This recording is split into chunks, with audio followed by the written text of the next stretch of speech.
back.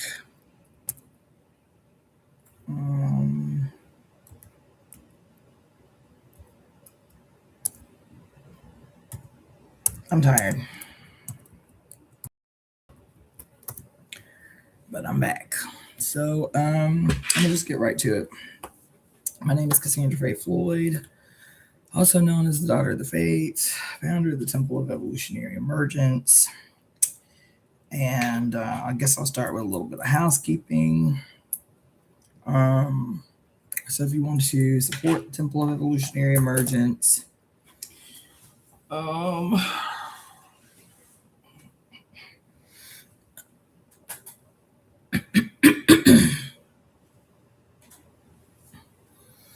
you can do so by using the email address EvoEmeTemp at gmail.com. That's EvoEmeTemp at gmail.com. You can use that email to send either a Zelle or a PayPal.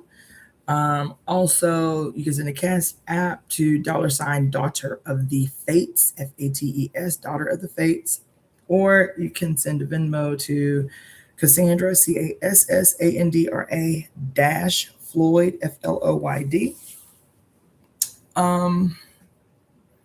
And that's it for right now. So I don't think I'm going to be on here long. And I think I'm going to wait until the 7th to do what I intended to do for today, because the 7th is actually a very significant anniversary and I don't want to spoil it. So I'm going to pump the brakes on what I had intended. It's hot. What I had intended to do.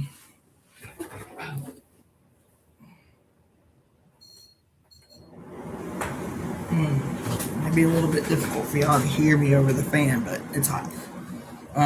So I'm gonna pump the brakes. I'm gonna do a different live on the 7th,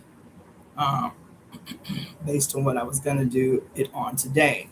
Hence, the title of the live, which was "Lessons Not Learned in Blood Are Soon Forgotten." Happy Black August. Lessons not learned in blood are soon forgotten. Happy Black August. Lessons not learned in blood are soon forgotten. And here the fuck we are. Here we is. Here we is. Here we is.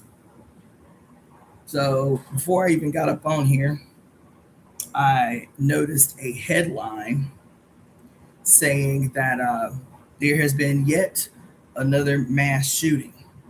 Some white boy in Idaho then shot 5 people today. That happened today. Child, it ain't even 1 o'clock where I'm at. That happened today.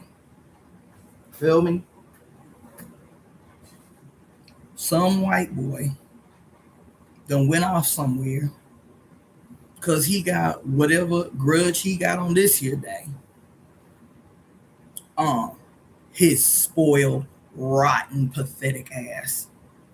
And then went and killed 5 people who was out in the world minding their own business, trying to eke out some semblance of a happy existence in a world deliberately turned up the hell side down. And isn't it revealing? Isn't it something that everybody is at fault but white boys? Ain't that something? Everybody is to blame for everything wrong with the earth but white boys. Ain't that something? Isn't that a paradox of grand proportion? Isn't that something? Isn't that something? Isn't that something? I can't even roll my eyes hard enough. They, the isn't this what we were just talking about the other day? How, despite what people's eyeballs can see in their own skull, they functioning, actual eyeballs can see that they will allow white boys to be the perpetual, ongoing, unquestioned victims of the whole world.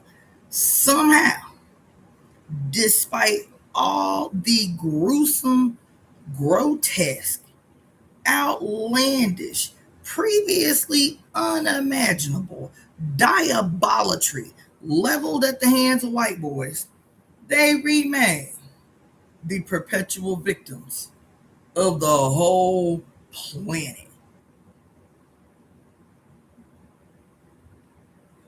That no matter how gruesome and grotesque, diabolical and sinister the crimes they commit, the transgressions they commit, that there's always going to be somebody that's going to ask the question, "What? Oh my God, what must he have been going through to make him do something so insane?"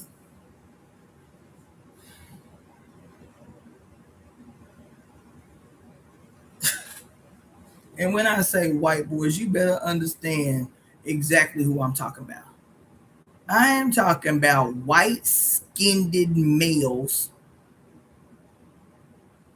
no matter where they come from, no matter where they hail from, no matter what peculiar name or identification they may want to call themselves in an attempt to shield themselves from justice, to shield themselves from vengeance, to shield themselves from revenge, to shield themselves who may want to from those who may want to go out in the world and avenge theirs because of the diabolatry of this forever forever childlike group. Isn't that something? Isn't that what we were just talking about the last 2 days? Isn't it something? That no matter how diabolical, no matter how old they asses get, no matter how old they asses get, they are forever the fool. They are forever the child. They are the forever those who cannot be held accountable because they couldn't possibly know what they had did. In their scripture in the Bible that says, "Forgive them, Lord, for they know not what they do." I'm having a whole ass moment, child, right out the gate. Having a whole ass moment. Having a whole ass moment. Because the word Lord always referred to some female leader, some goddess, some female leader. For example, the sun god Baal was always a female, uh, accompanied on both sides by lions. Isn't that something? The sun god Baal, called the first to be called Lord, was the sun as mother. Was the sun as mother, accompanied on both sides. I'm having a whole moment. Accompanied on both sides by lions. And isn't it something that this morning, this is not even intended. This morning, I was looking at a whole plethora, like 30 archaeological videos on how some of the oldest stone wall images from societies older than even Samaria. But this same image shows up so many other places in the world of the sun god as male, accompanied on both sides by two female cats with his hands around their throats, upraised in the sky, upraised in the air. So the goddess as the sun, the mother as the sun, always got these two big maned lions sitting beside her, protecting her, guarding her, going out before her. Didn't we read that just 3 days ago? Where it said that the sun god Ra was protected by his daughter Sekhmet, and that any pharaoh, because he has now become the embodiment of Ra, not the morning and the evening star anymore. Now he has become the embodiment of Ra. That any pharaoh was said to be preceded by Sekhmet. Didn't we just go over this the other day? Didn't we just go over this the other day?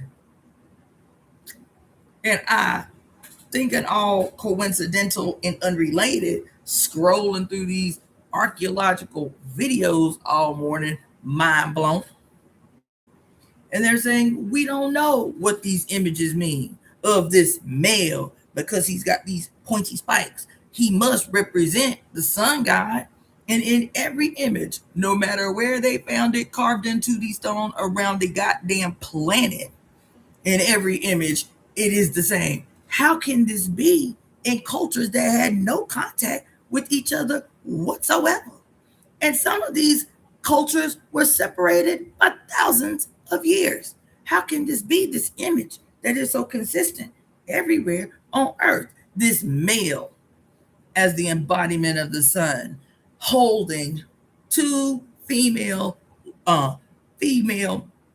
cats, either leopards or what did they say? Leopards or some other cat, with his hands around their throats, upraised in the goddamn sky. Meanwhile, for thousands and thousands and thousands and thousands and thousands and thousands of years prior, the goddess as the sun always seen serene, sitting on her throne, petting the heads of the two giant ass lions that are beside her, or being trotted out in a procession where the two mighty lions are pulling her chariot. Fast forward, you motherfuckers get power, and all of a sudden, the only thing you can see, the only thing you can think of, the only thing you fucking obsess over is how to destroy your mother, how to destroy the only reason you are allowed to breathe, bitch.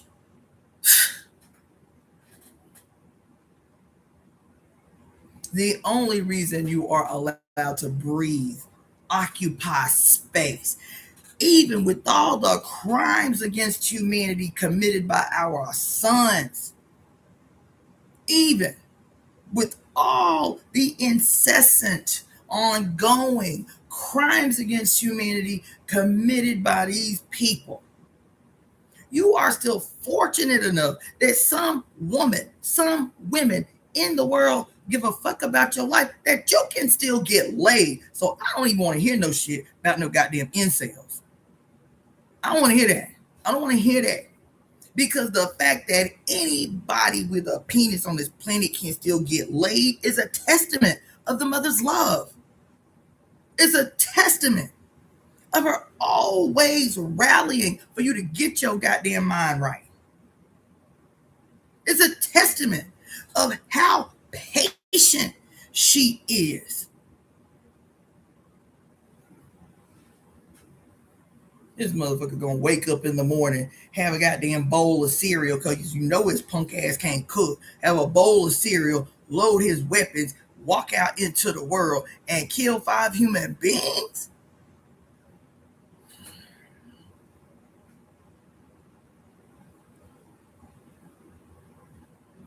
During Black August? during the phase where we are supposed to be in a celebratory spirit, looking forward to the Lion's Gate portal and the arrival of Sirius? You rotten bitch.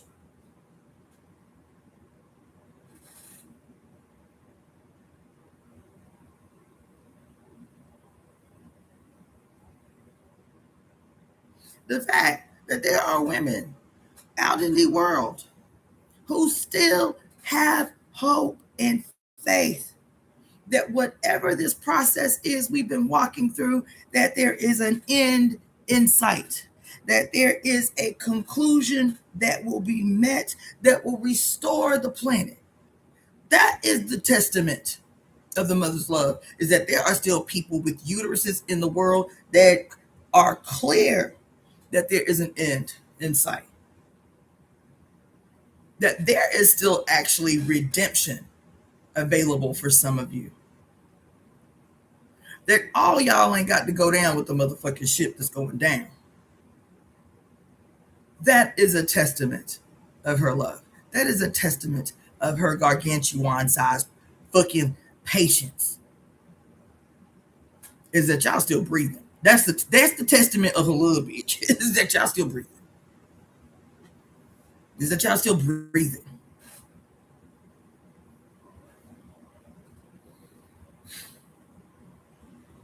And I'm going to tell you, because I don't want nobody up on here. I told y'all a million times, I am not a feminist. I'm not a feminist. Show ain't. 0% ain't never in all my days, not one time in all my days, identified as such, because my vision for the world is bigger than that. Yep. My vision for the world is much, much, much bigger than that. And I know some punk ass motherfucker in his feelings is going to call me a feminist. Do what you do, baby. Do what you do. But what I am telling you, is that the mother has an attitude on this day. She do. The mother got an attitude on this day. I'm going to tell y'all something. Regardless, I want you to hear me on this here day. What's this, August 2nd? I want y'all to hear me. Regardless of how bad the world appears to be right now, regardless of the games and shenanigans this perpetual fool continues to play in your face as he attempts to walk the world into death, the mother's not having it. You can hopefully garner some sense of relief in that, because at the end of the day, he can throw these tantrums. He can play in your face. He can play war games. He can try to manipulate you through these black boxes. He can do all that he can do to try to walk us into his vision of utopia, which is a desert earth. The mother is not having it. She will let this motherfucker play these games all the while. Why? Why will she let these motherfuckers play these games? Because I ask myself all the time, like, goddamn, mom, like, can we be done with this shit already? Like, what the fuck? What can possibly be the lesson that we must learn from this bullshit and ass bullshit right here? Can we end this shit already? There ain't nothing else we need to learn from these rotten ass motherfuckers. So what's the point? What's the mission? What's the timeline? What's the strategy? What the fuck is it you calling us to do? Be clear, be specific, spell it the fuck out like we 3 years old, so we can take hold of this shit and go ahead and get this shit cracking. Go ahead and get this shit done. Go ahead and end this shit once the fuck and for all. This shit is stupid. Tell us plain, god damn it.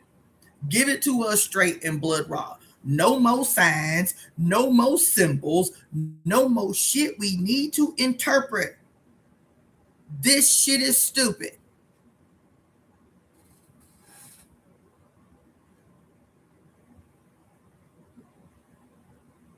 You walk outside, and before you know anything about what's happening in the world, you are overwhelmed with the beauty of this planet. You gotta be. You gotta be. I'm sitting here looking at this tree So I told you I'm staying with the homies, you feel me? And out the tree in the room that I'm staying in is this, out the window is this big, giant ass, beautiful tree. You feel me? And I walked outside because I told you I've been in a way, man. I've been in a way to be split-minded, completely. I'm gonna be honest, man. This shit with my place to live has. I've been feeling completely demoralized and fucking defeated. I haven't slept well since I got put out of my house. The dreams that I had last night, I was like, I don't need this shit in my head. I don't need this shit in my head. I don't need this shit in my head. I've been fucking demoralized. I have been absolutely disgusted, demoralized, feeling absolutely defeated, like throwing my hands up and being like, fuck all this shit, goddamn it. Fuck all this shit. Let me go ahead and buy a goddamn canoe or a boat or some shit and just set out to sea and be done with all this shit. I am disgusted, but at the same time, feeling convicted. Feeling every time I read some shit to y'all, every time I have a breakthrough up in here, reinvigorated. To literally be sitting here like I got split personalities disorder or some shit. To, on the one hand, see clearly that the time is ours to fucking seize. The time is ours to fucking win. It's ours. It's ours. It's ours. To be unwavering in that conviction. And then as soon as I'm done talking to y'all, I'm like, God damn, I ain't got no place to live. I ain't got no place to call home. I ain't got no motherfucking address. How the fuck did this happen? To me? And I'm not saying that anybody fucking deserves what the fuck happened to me or what is happening in this rotten ass, filthy ass, dog ass, goddamn monstrosity called Los Angeles. Another profession of my goddamn split personalities disorder because I love the city. Love it. Love this city. But I know what rotten, filthy, scandalous ass monstrosity pulls all the strings in this nasty, filthy fucking construct. And I'm sitting here looking out the window. And I've been sitting up in this chair. And I've been sitting up in this damn house. Literally, I am admitting a lot to y'all. Literally timid about going outside. Literally fearful of going outside. I was raped. I was abused. That shit that happened to me 2 weeks ago that everybody just expected me in 3 days to bounce the fuck back from, that shit was the worst thing I have ever experienced since my father was murdered when I was 17 years old. That shit fucking did me. That shit did me. That shit did me. Motherfuckers calling my phone and shit. Like I'm just supposed to bounce the fuck back from that. That shit did me. And so I've been really, I think I've driven my car twice since this brother and sister let me come in here and stay with them until I can figure out what the fuck I'm gonna do next. I think I've driven my car twice. Maybe 3 times. I've gone for a walk 3 times in the 2 weeks that they've had me stay here. Literally, I'm like, what the fuck is wrong with me? Literally timid about walking out the front door to walk a block to the street. I'm telling y'all that shit did me. And the first day I walked out this door, this big tree that I could see out the window that I'm staying in. And I started hearing birds, but they didn't sound like regular birds. I was like, that don't sound like no crows, because that's all you see around here is crows. Every now and again, you'll see like little sparrows or little finches or hummingbirds, but they don't make no sounds until you can hear they up on you. I'm like, what kind of bird is that? It was like squawking.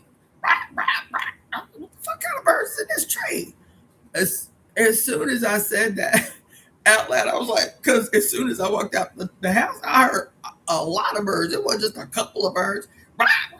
Like they saw me walk out the house. Child, all of a sudden, There must have been 40 fucking parrots. Green, brilliant, green and red parrots just leap out the goddamn tree. Just leap out the tree. I said, what the fuck? Child, just the whole squad of parrots just leap out the tree and swoop across and then go about their business. I said, what the fuck? I said, parrots? I said, who they let their birds loose? Oh my God. But every morning, as soon as day breaks, this big ass tree right there in the neighbor's yard, them little birds gonna start squawking first thing in the morning. My eyes are open at 6 o'clock every morning because them little birds, they gonna start squawking. Rah, rah, rah, rah, rah. They're so cute. So cute. I mean, a whole family, a whole squad, a whole several generations of them just living in this tree. And the reason I say that is because before we get up on here, before we quote tune in to the news, before the day even begins, we walk out the door and there is nothing that we can see but the majesty of this woman called our Mother Earth. Nothing but this little tree with 30, 40, 50 cute ass, fat ass parrots with little red tails leaping out the tree every day. Just like that. I love the little emojis, Daniela. That shit was shocking to me. That shit was shocking to me. And they loud too, right? Little parrots. And so before the world makes noise to trigger us, to subdue,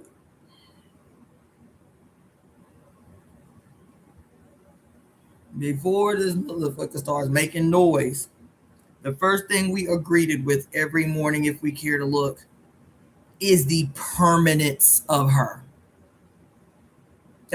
See, these motherfuckers don't want you to see how small they are. We think they big because they have bloated themselves as such. They don't want you to take a split second to see how actually small they are. See what I'm saying? Because in their mind, they like, goddamn, we done did all this shit. We done fuck with the atmosphere, the environment, the trees, the water, the lakes, the streams, the rivers. We done put hundreds of trillions of tons, hundreds of trillions of gallons of water in bottles to ensure that the water can't touch the earth. And it don't matter what the fuck we do, this bitch keep on being beautiful. This bitch got the audacity to keep on producing fruit and trees and cute little fat birds. It don't matter what we do, this bitch don't miss a beat. It don't matter what we do, what crimes we commit, what assaults we commit. Why is she still beautiful? Why she got the nerve to be out here still beautiful? Still producing oxygen even as we are attempting to steal it out the air, out the environment, out the atmosphere. We're trying to figure out how to bottle oxygen and sell it so these motherfuckers can't even breathe. And how she, no matter what we do to the weather, no matter what we do to the everything, she's still better than us. She's still bigger than us. She will exist for forever, no matter what the fuck we do. And they know it, yet you don't. Talking about the end of the world. Bitch, if y'all don't stop talking about it's a crisis of we are at the point of no return. You climate change activists, you so-called environmental scientists, you motherfuckers are agents of the state. I don't care. I do not care. You motherfuckers are the goddamn scientific priests of a goddamn global murder cult trying to pollute the air with a spell to terrorize the fucking life out of human beings. That's, whether you conscious of it or not, that's what you're doing. Stop that shit. Stop that shit. Because we mothers on the earth, if we do not call up the goddamn gumption to wrangle these rotten motherfuckers into submission, and it ends up that these motherfuckers end up annihilating all human beings off the planet, guess what? Our mother will still remain. So when I tell y'all the other day that the choice, we ain't got but one choice. We ain't got but one choice. We ain't got but one choice. You feel me? The choice is ours. And that's what this August is telling us. August is telling us this, all this symbolism about the lion, yo rotten, filthy, motherfucking descendant called Donald Trump. Operation Lion's Roar. Operation, well, what I keep telling y'all, they continue to play in your face because they are confident. They are confident that you can't see. They are so audacious and arrogant in their fucking tomfoolery that they really believe that you cannot see. And that even if you can see, it will not call up something from deep within you that will arm you to end this shit once and for all. And I'm talking about boots on motherfuckers' necks. That's what I'm talking about. So I'm going to tell you, I've been telling y'all for years and years and years and years and years and years and years, stop announcing. Now I can announce because I'm announcing something that you are not familiar with. That bullshit where y'all be going out here, no King's Day, no King's Parade. And stop letting these white folks corral y'all into some dumb shit. Stop doing it.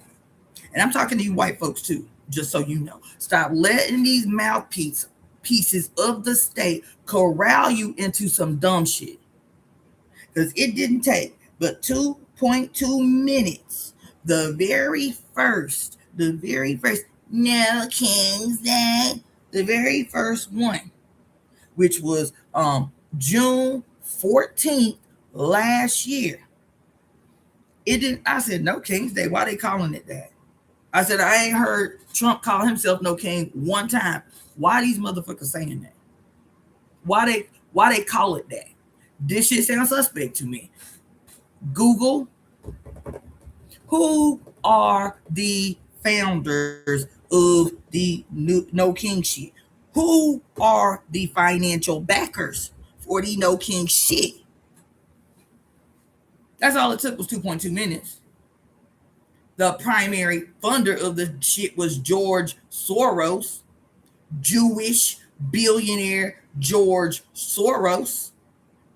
The creators, they say that it's a non-linear, multiple people are doing it. It's a decentralized group of organizations. But then when you go deeper into the shit, the two people who came up with the idea, one is a Zionist teacher who is she is like now the president of the Teachers Union of New York, known LGBTQIA Zionist who is a preacher at her church, who is not only heavily pro-Zionist, she is equally heavily opposed to people, quote, protesting and boycotting organizations and companies and businesses that support Zionism, running the entire teachers union in all the state of New York. And guess what else? Politically, she is so connected that they say that there are several mayors around the state of New York and several historic governors that have said that if you want to get into politics and you want to secure a place for yourself in politics, this bitch, the bitch you need to know. That they call her the kingmaker. They call her the kingmaker. I'm not lying. I read this right on here, up on goddamn Google. So did. They call this bitch the kingmaker. They call her the kingmaker. Several years down the line, no King's Day. No King's Day. And y'all jolly on the spot without taking the 2.2 seconds to research what the fuck you are yielding your valuable, already harvested too much energy to. Some bullshit. Some sleight of hands, multiple faces of the same evil empire. When I tell you they steal your mother shit all the time, so think about it like that. If you can look at your mother as the triple goddess in the past, if you can look at your mother in Hindu traditions where she is in the center, but she's got 7 personifications, or she's got, there was another deity who had 33 different faces. Think about this rotten ass entity calling himself the father of patriarchy, the patriarchal father in the white heaven and all that shit.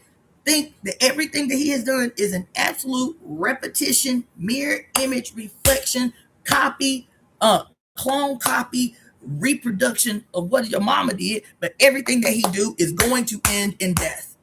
You want me to prove it? Everything that he does is going to end in your death. Everything that he does is going to end in your death. Everything that he does is going to end in your death. And you think I'm tripping. You ask all the questions, but the right questions.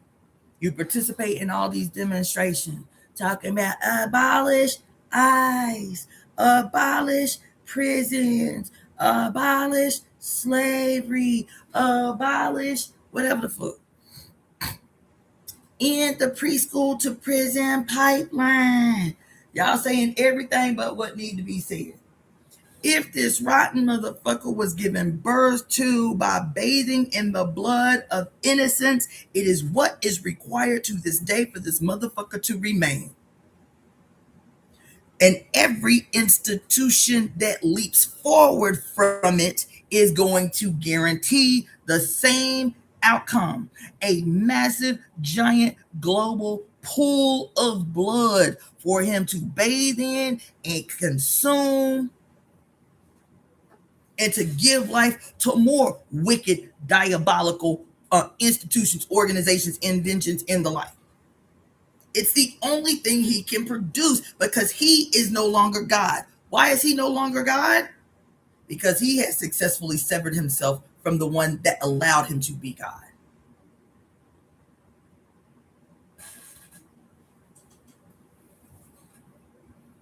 So I'm going to tell you, y'all can be out here all day, every day, trying to understand the ins and outs of how the school system came to be what it was. The school system is today what it is, what it was born to be. A sinister, shielded, masked instrument of destruction, instrument of murder. That's what it's always been. And it may have to clean up the edges, switch the mask, go about it through the back door, but it's always what it's been. It's always what it's been. The economic system, bitch, your black ass ain't poor because you don't know how to manage your money. Your black ass is poor because every time you peep the bullshit and you get the drop on these motherfuckers, and so you adjust, you pivot like you always do. You pivot so you can come up and they see your ass coming up like, damn, how the fuck they did that? And we just pulled the okie doke on them this time. And how they building cities all over the country and they ain't been off plantations for 16 motherfucking years. And they got 65, 75, 85 cities all over the country. And them motherfuckers are throwing how the fuck they did that. As soon as we get the drop on these motherfuckers, they pivot. Everything that's wrong with your life is because these motherfuckers are murderers. They are monstrous, malignant murderers. There is... And then what happens is just like we were talking about in the Mary Daly book the other day about fire, about how I need to start going in deep about the history of lightning bolt thieves. I was like, because there's something here, especially now that Uranus is in Gemini for the first time since 1946. These motherfuckers trying to tell us something. I'm talking about these stars. I'm talking about these planets. I'm talking about these constellations. It's like, goddamn, like how much more quick can we make this shit? Motherfuckers like, why y'all ain't got it yet? Why y'all ain't staged the contest with these motherfuckers yet? We done told you everything as plain as we can. And y'all still ain't got the drop on these bitches. You feel me? And I'm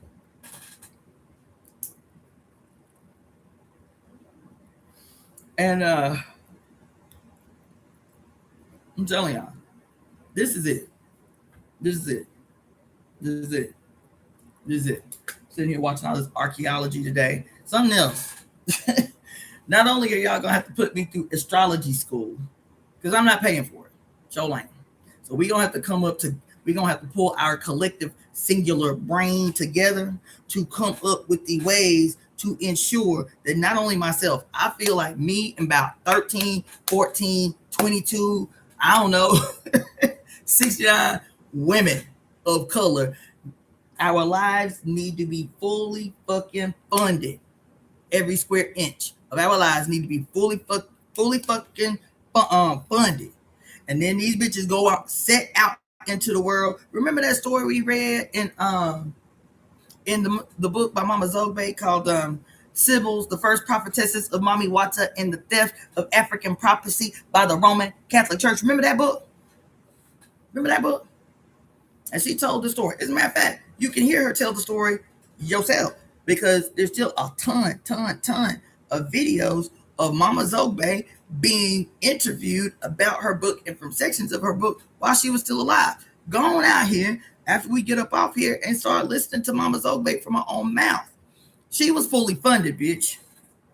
She was fully funded to be the globetrotter that she was, to go into places and ask the questions white archaeologists and anthropologists were not asking. You understand? And remember what she said about the what you call them? The Amazon women. Remember what she was saying about them? Yeah, I even remember what she was saying about the Amazon women. How we get these stories of men, black men, going out in the world and seeding new civilizations. She said that's a lie straight out of the mythological hell. She said it was the Amazon women taking civilization, taking education to people. It was the Amazon women giving birth to people and leaving the babies there for them to become the start of royal wines. Child, please. Child, please.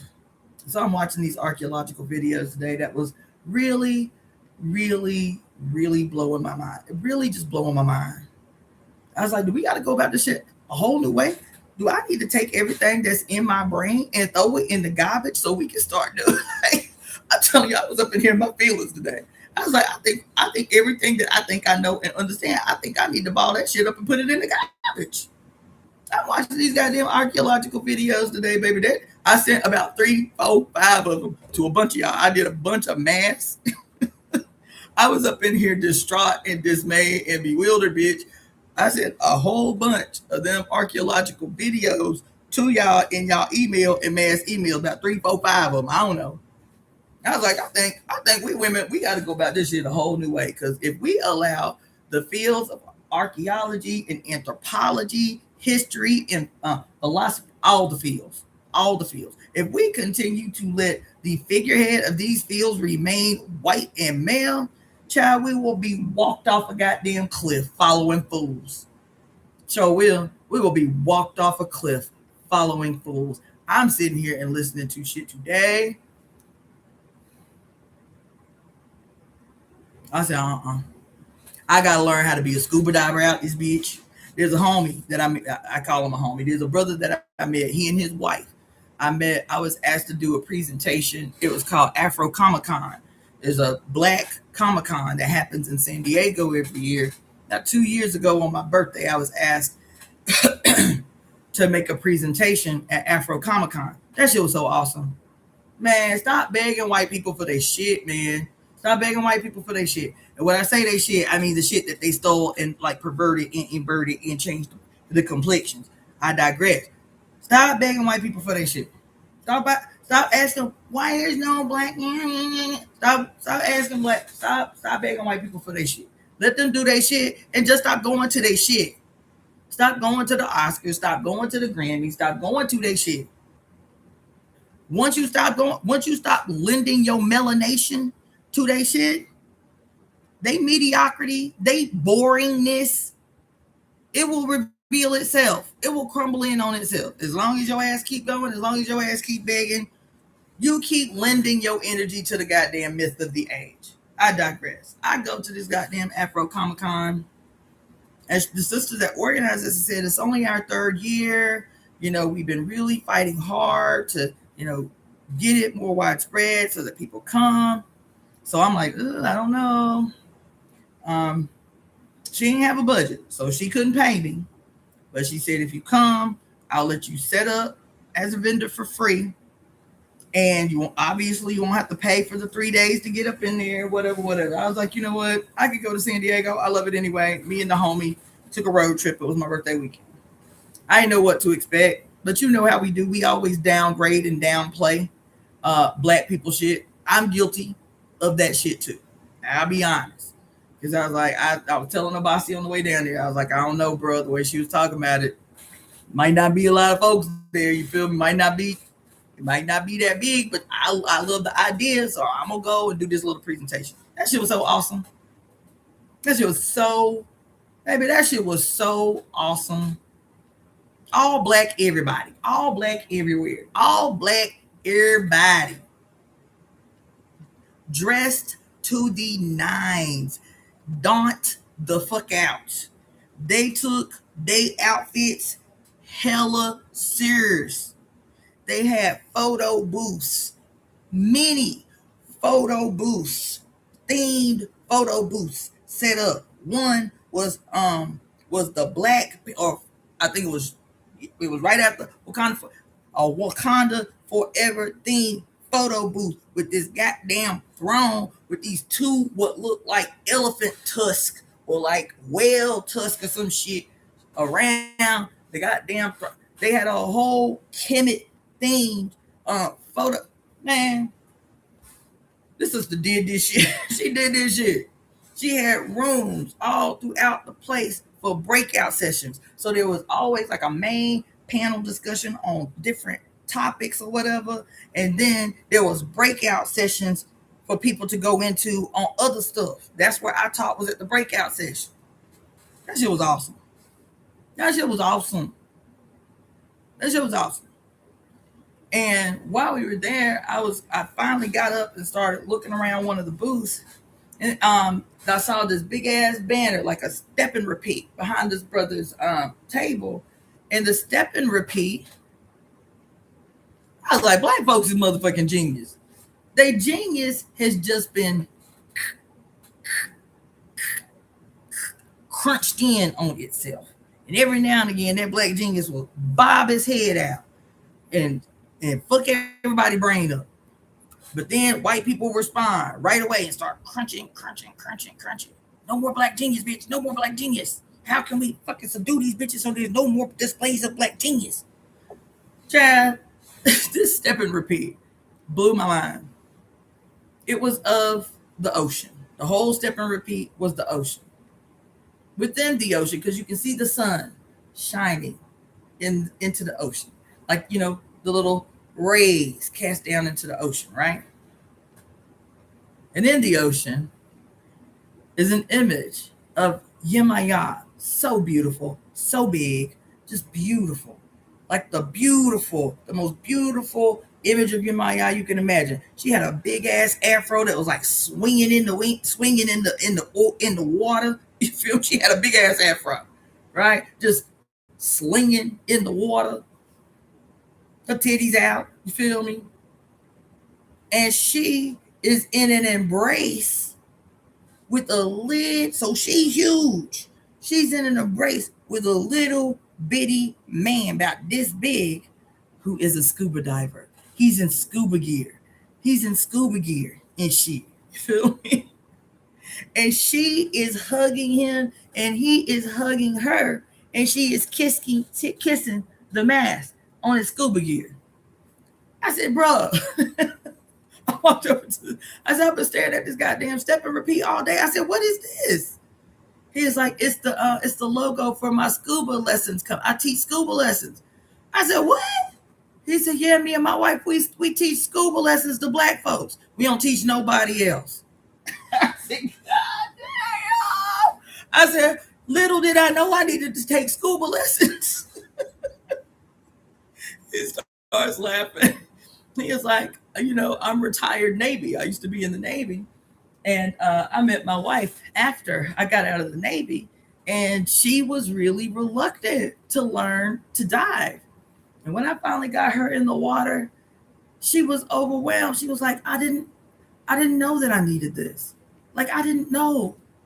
She is talking to me. She's like, girl, she's like, every black body, every black woman in particular need to be in the goddamn water. There's a reason that they keep that shit from us. There's a reason that they try to trick us away from the depths of the water. There's a reason that these goddamn Jaws movies come the fuck out. They don't want us down there. She said, so me and my husband decided we was going to call on black folks to get their ass back in the water and not just swimming on the surface, going to the ocean floor where we are supposed to be. I said something to y'all last night about Namor, and I remember that I stopped my thing.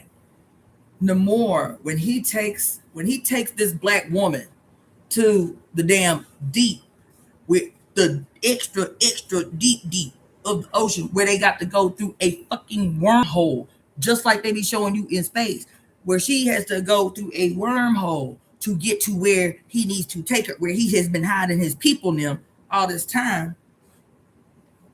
And so he tells her, you are the first outsider that I have revealed this to share the secrets of the deep with your black ass, for you to turn around and side with the state and betray us, bitch. Child, that movie did me. That movie did me in so many ways. But let me tell you what it reminded me of. Let me tell you what it reminded me of. Remember a long time ago, I was telling y'all about the story of Yemaya and Irene Lay? Y'all might not remember. But I was telling y'all about this deity, this Orisha, that is rarely, if ever, talked about in the United States. Practitioners of Ifa in the United States, let me say, the keepers of the tradition in the United States, because we have been acculturated in the United States, so we got fucked up ways that we have garnered from the United States. Keepers of the tradition in the United States be with that bullshit. They keep a lot from you. In all the years that I was a devotee, there was only one priest that talked to me about Irene Lay. I said, why they keep him secret like that? He couldn't answer the question. And the only reason he told me is he said he was convinced I needed to be crowned Irene Lay, that I had been told that I was a child of Oyab. He's like, I don't know, I think you need to receive Irene Lay first. I was like, who that? And so he tells me the story I'm about to tell y'all. I told y'all the story. I'm going to tell you again. Irene Lay, like Mercury, like Eshu, Alegba, like so many others. Irene Lay what is the Orisha that you receive if you are in the healing arts or the medical field. There are others that are associated with that, but Irene Lay in south of the equator, right, is the one that you receive if you are in the medical industry in any way, but particularly if you are like a master herbalist, Irene Lay is the one you receive. Now, in the north of the equator in the United States, I believe, I don't know, I don't have no evidence of it, so don't nobody come for me, but that identification has been split between Ogun and Oshosi. So Ogun and Oshosi, Ogun in the United States is who you receive if you are in the medical industry and you use metal of any type. You are a surgeon. You are, an acupuncturist. Because I told y'all when I first entered Ifa, everybody was saying, "Oh, you Ogun baby," because I work with needles, because I work with metal, because I work with steel, and they were like, "Oh no, you definitely Ogun baby. You definitely." Everybody said the same thing. You either Ogun or you either Shango. You either Ogun or you either Shango. Nobody was saying, "Oh yeah," right? And so, in the northern hemisphere, if you are in the medical industry, typically you are going to receive Ogun or Oshosi. Oshosi, I should have been talking about all the time. Oshosi is the archer. So oh my God.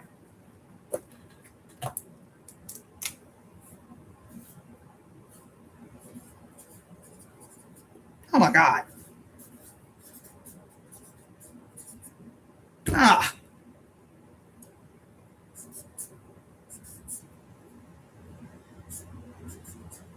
Let me tell y'all something. This shit just stay getting too deep. In the tradition, so it's in storage right now, but in the tradition, one of the early things that you get is your warrior's pot. Your warrior's pot. Okay?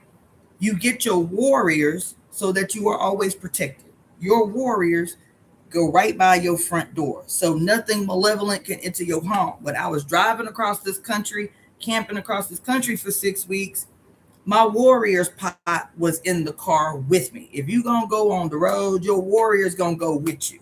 If you can't carry your warrior's pot with you, so say you going on the road but you flying, you make sure that you use your aleke, your warrior aleke, as you would your pot. You make offerings to it, you blow the stogie on it, you spray the alcohol on you, keep them fed, you keep them cared for while you're on the road so that nothing happens to you when you in travel.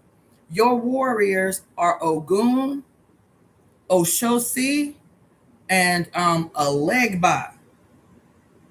Ogun, Oshosi, and Alegba. That's your pot. That's your warrior's pot. Those are your warriors. So if you are in the medical field, you are in a medical field where you use metal, right? Because Ogun, what, is the father of iron. So you will be using, knives. Say you were a nurse, you use metal, right? You use forceps and all type of things. If you in the field where you use metal, at least where the tradition is concerned, in the practice of the United States, you will automatically receive Ogun. If you are more in the herbal, botanical arts, you are a pharmacologist, you feel me? You are an herbalist, then you will receive Oshosi. You will receive Oshosi because he lives in the woods. He's a hunter, right? He lives in the woods. He knows all the plants. He knows what all the plants do, whatever. But it wasn't until this Babalawo was like, it's not Ogunbu. You need to receive Inrin Lay. And I was like, who is that? I ain't never heard of Inrin Lay. He was like, you ain't never heard of Inrin Lay? I was like, no, I ain't never heard of Inrin Lay. He was like, well, let me tell you about Inrin Lay. Inrin Lay is like a combination of both Ogun and Oshosi. He is a master physician. He knows all the plants and all the herbs, and he knows all the surgical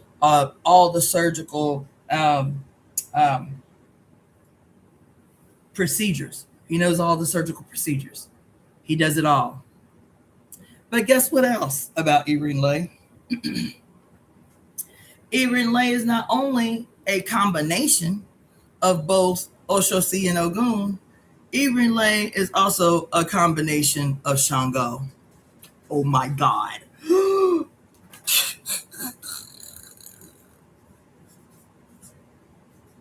God damn. Oh my God. I am through with this bullshit. There's bullshit.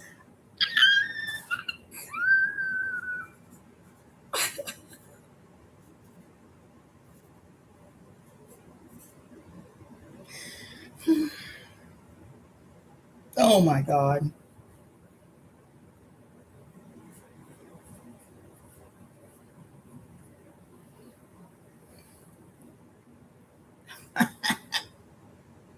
Let me tell y'all something. These motherfuckers be playing in y'all face. I'm gonna tell you something that y'all gonna be mad about.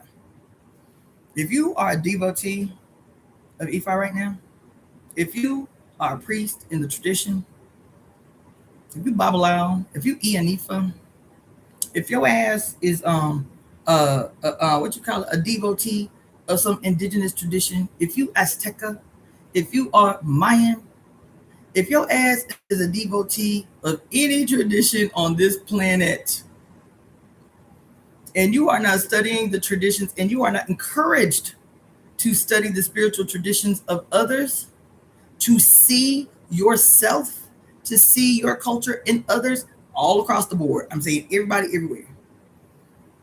You are being played, bitch. You are being played by patriarchy. You're being played by these motherfuckers who rule all the traditions, who are responsible for transferring and transmitting the traditions of our ancestors, the custodians of the tradition. They are agents of the state. I don't give a fuck. I'm having a whole moment right now. I'm like, there is no way that this is an accident, and there is no way that some man did not know this is the story and kept it from us in the tradition. I'm telling you, they agents of the state. There is a reason. Oh my God. There is a reason that we've been told for so long that, the reason, especially where Black folks is concerned, the reason that it's really difficult to find so much of the history in Africa is because they were people of oral traditions. It's a way to minimize your history, is a way to minimize your contributions to history, and it is outright it probably started as a ploy and a plot and a scam and a scheme to subdue and attempt to erase and subdue the evidence of the mother by her rotten ass, betraying ass, filthy ass sons. Yes, even in Africa. See, it's an oral tradition, the griot. That's why it's not consistent. No, we need to break this shit up as much as we can so you bitches don't get hold of it. You bitches don't get hold of it. The history of the bard was sacred under Dionysus. Orpheus, the great bard. So you bitches don't get a hold of it. That's why you bitches, even though y'all were the original musicians, once you taught us the secret of the music, the secret of the lyre, the secret of the flute, give y'all a little time. Let us teach y'all everything. Let y'all teach us everything y'all know, and then get the drop on you bitches. Take the instruments from you. Forbid you from playing the instruments, so that you cannot recognize that you can call up spirits with the lyre. You can call up spirits with the horn. You can call up reserves that's gonna have your back with this shit. You can purge spells with the shit that you done taught us and we done took hold of and put ourselves forward as the modern day muses. We can't let y'all bitches have none of this shit that y'all gave us. I'm sitting here having a whole moment with this shit. Because Irene Lay, the story of Shango, the way I was taught it, was that because Shango wears a red. I am fucking done. I'm done. I cannot with this shit. God damn, man. I gotta see if I can find this video for y'all. I saw a video. Let me see if I can find. Pause. Take a pause for the cause. Because I saw this video today. I said, why they playing our face like that? Let me see. Because I told y'all I woke up this morning to a whole bunch of little shorts, archaeological shorts, and they was talking about what was his name? King. Am I tripping?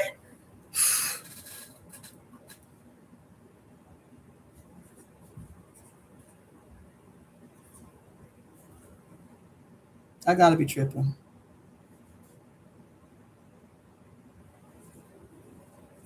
I gotta be tripping. I gotta see this. Hold up, just pump the brake. I gotta be I gotta be tripping. This can't be what I'm thinking it is. I'm tripping. I'm seeing shit where this shit ain't.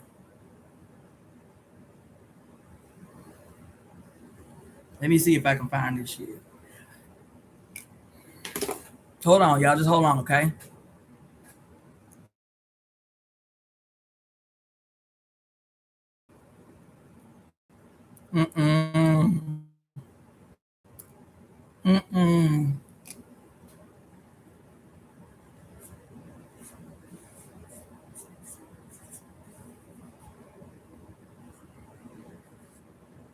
Oh my god, it's gotta be. All right, let's go.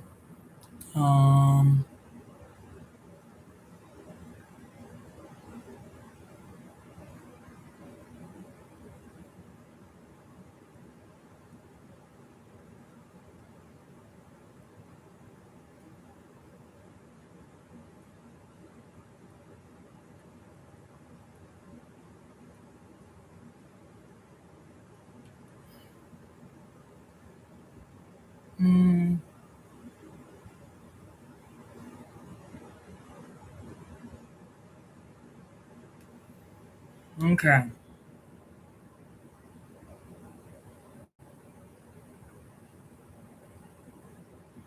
All right. I'm gonna show y'all a couple of things. I'm gonna get back. I'm gonna get.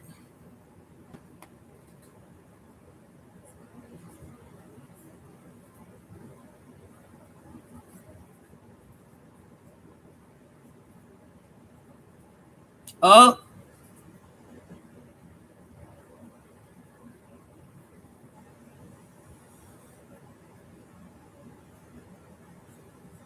of course. Of course. All right. I'm gonna share a video with y'all. A couple of videos.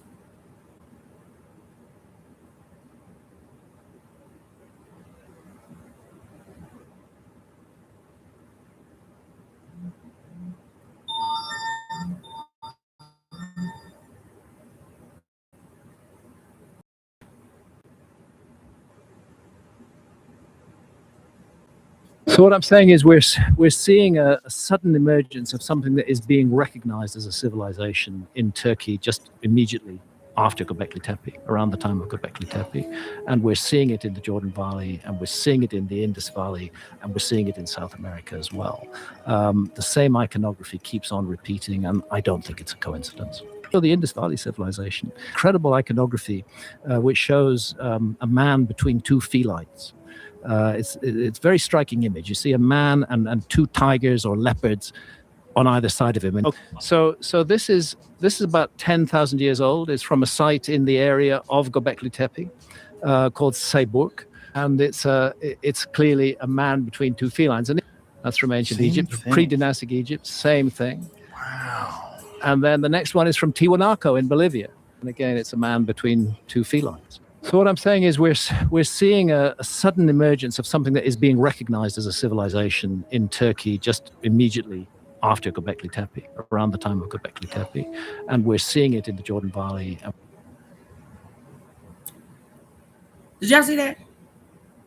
Did y'all see that? Those of you who are on IG, y'all might want to join us over here on YouTube so y'all can see the videos I'm showing.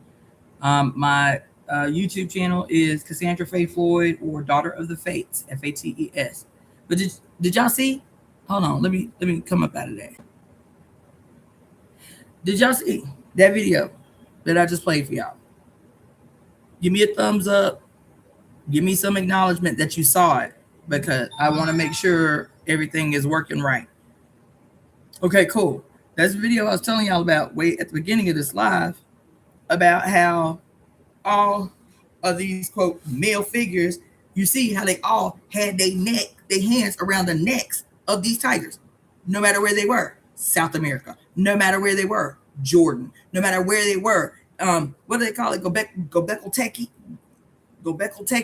That's supposed to be 10,000 years old. The civilization that is 10,000 years old. You see that? But when we was talking the other night, talking about the lioness, talking about soap depth, right? Coming up, 8 porthole, right? All over the place. She is always in the center, chilling with the little tigers and their big ass names, petting their heads. In Europe, in Persia, then Sumer, all over, everywhere they showed up. In Egypt, she got her little hands on the heads of these little tigers, chilling. Fast forward, her rotten ass, filthy ass son got his hands around the neck of every tiger and leopard he come into contact with. Feel what I'm saying? Let's go. I'm gonna show y'all another one.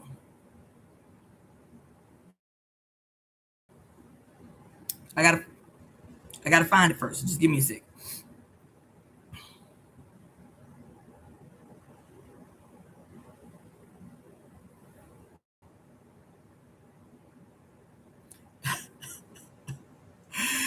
This one isn't related to anything that we're talking about today, but I did mention it yesterday or the day before yesterday. I was like, how did it just come up in my fucking feed first thing this morning when I was talking about that yesterday? Hold on.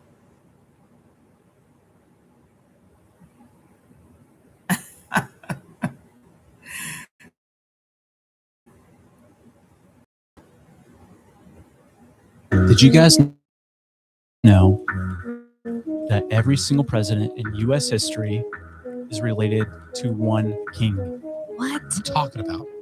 This is where it gets crazy.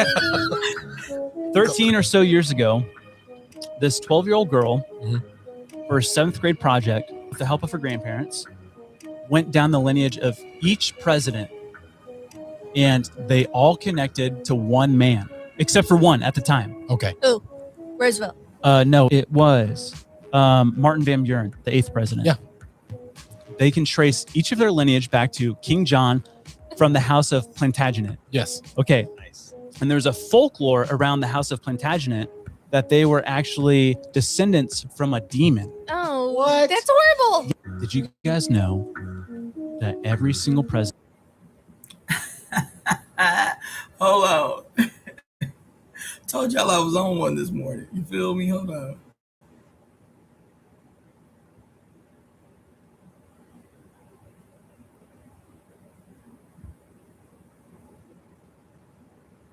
Ancient Egyptian notion of a leap to the sky after death, to the Milky Way, of a journey along the Milky Way, of encountering...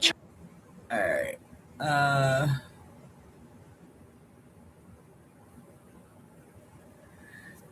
All right. So give me, and I'm going to look up the next one, the one that I was tripping about just a second ago, because it's related. Primal she is hinting at it right there when they say splitting them. When they're talking about splitting the tigers, right? He's sitting up there with his hands in between the neck, splitting the tigers. Okay, hold on. You hinted at it, even though you didn't know it. Primal chi. Hold on. In the Lord of the Rings, the great evil comes from a primal force entity being jealous and envying God's ability to create.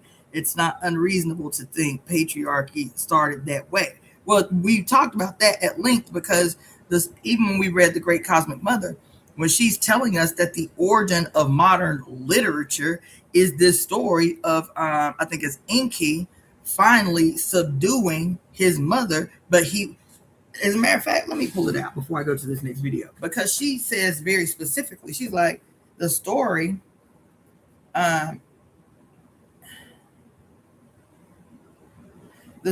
is talking about how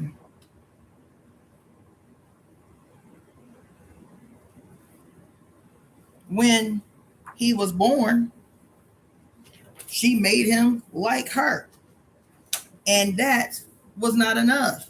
Because even though he could do everything that she could do, even though he was the most beautiful of all creations, he still was not happy, because unlike her, he could not give birth.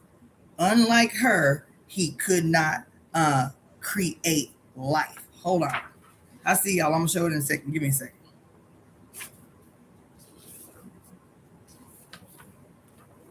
I think it was called, the chapter was called, yes, the Sun's Victory Over the Dark Mother. Yes. So those of you who got the book, it's 245. This is the book. For those of you who don't have the book, The Great Cosmic Mother, Rediscovering the Religion of the Earth.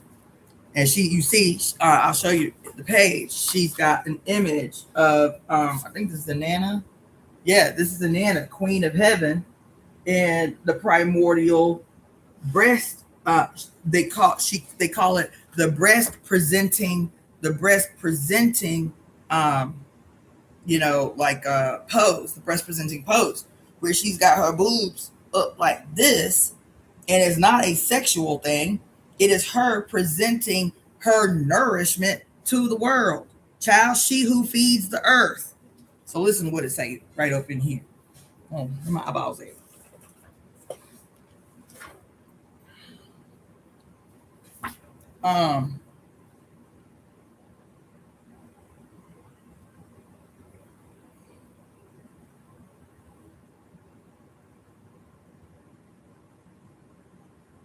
Okay. In later stories, the great goddess Inanna, Queen of Heaven, mother of 300,000 years of human time, must come humbly to Enki, her son. Wait a minute. I got to go back. Damn, I got to go back, because y'all got to hear what he did. Y'all got to hear what he had did. You feel me?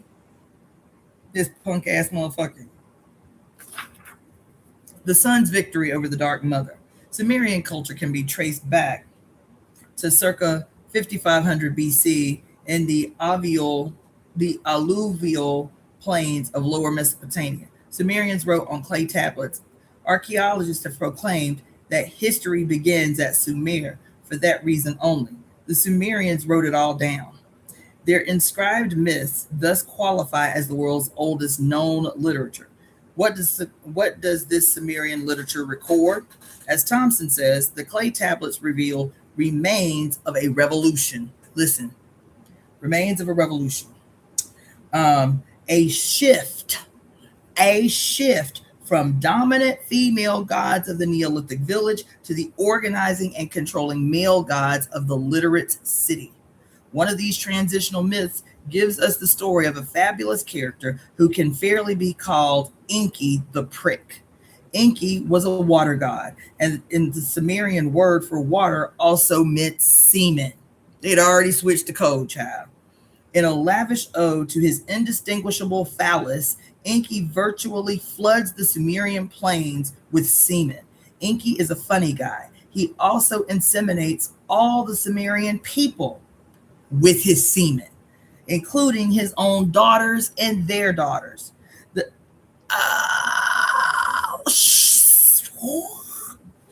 Oh, shit.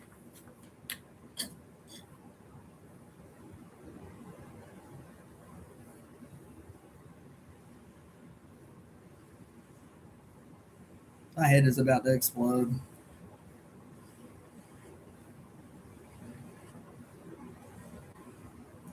My head is about to explode. The ancient earth goddess Ninersag can't take it anymore. Her daughter Utu also is inseminated by the new ebullient All-Father. Did y'all hear what I just said?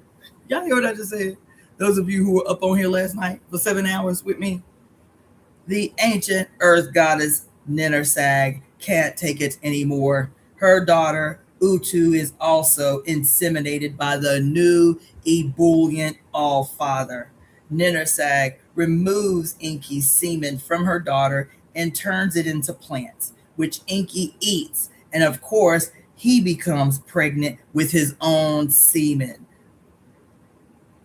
I am too-third. I cannot. He gets very sick only by crawling into Ninersag's vagina. With her help, can he then give birth to eight goddesses, all named for different parts of his body. I am oh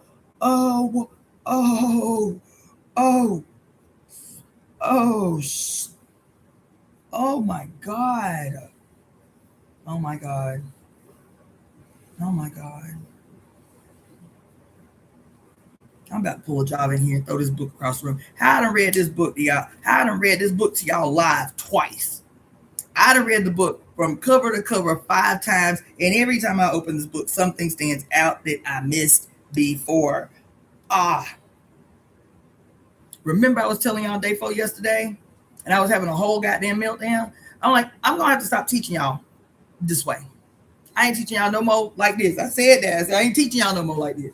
I said, I'm gonna start teaching y'all anatomy, physiology, chemistry, kinesiology, botany. I'm gonna start teaching y'all that shit. I'm gonna start teaching y'all the body parts. I'm gonna start teaching y'all the organs, the tissues, the sinews, the cartilage, I'm gonna start the fibers, the cells, the sites. I'm gonna start teaching y'all that shit. I said, because this shit too much.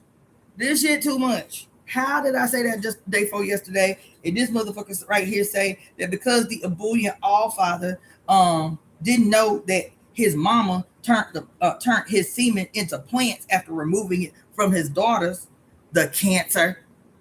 After removing it from her daughters, she turned it into a plant, and he ate the plant, not knowing it was his semen. And so he got very, very, very sick because he too became pregnant. He became pregnant with what? The sickness that he spilled out over the fucking planet. Do you hear me? Y'all don't hear me. Y'all don't hear me though. Y'all don't hear me.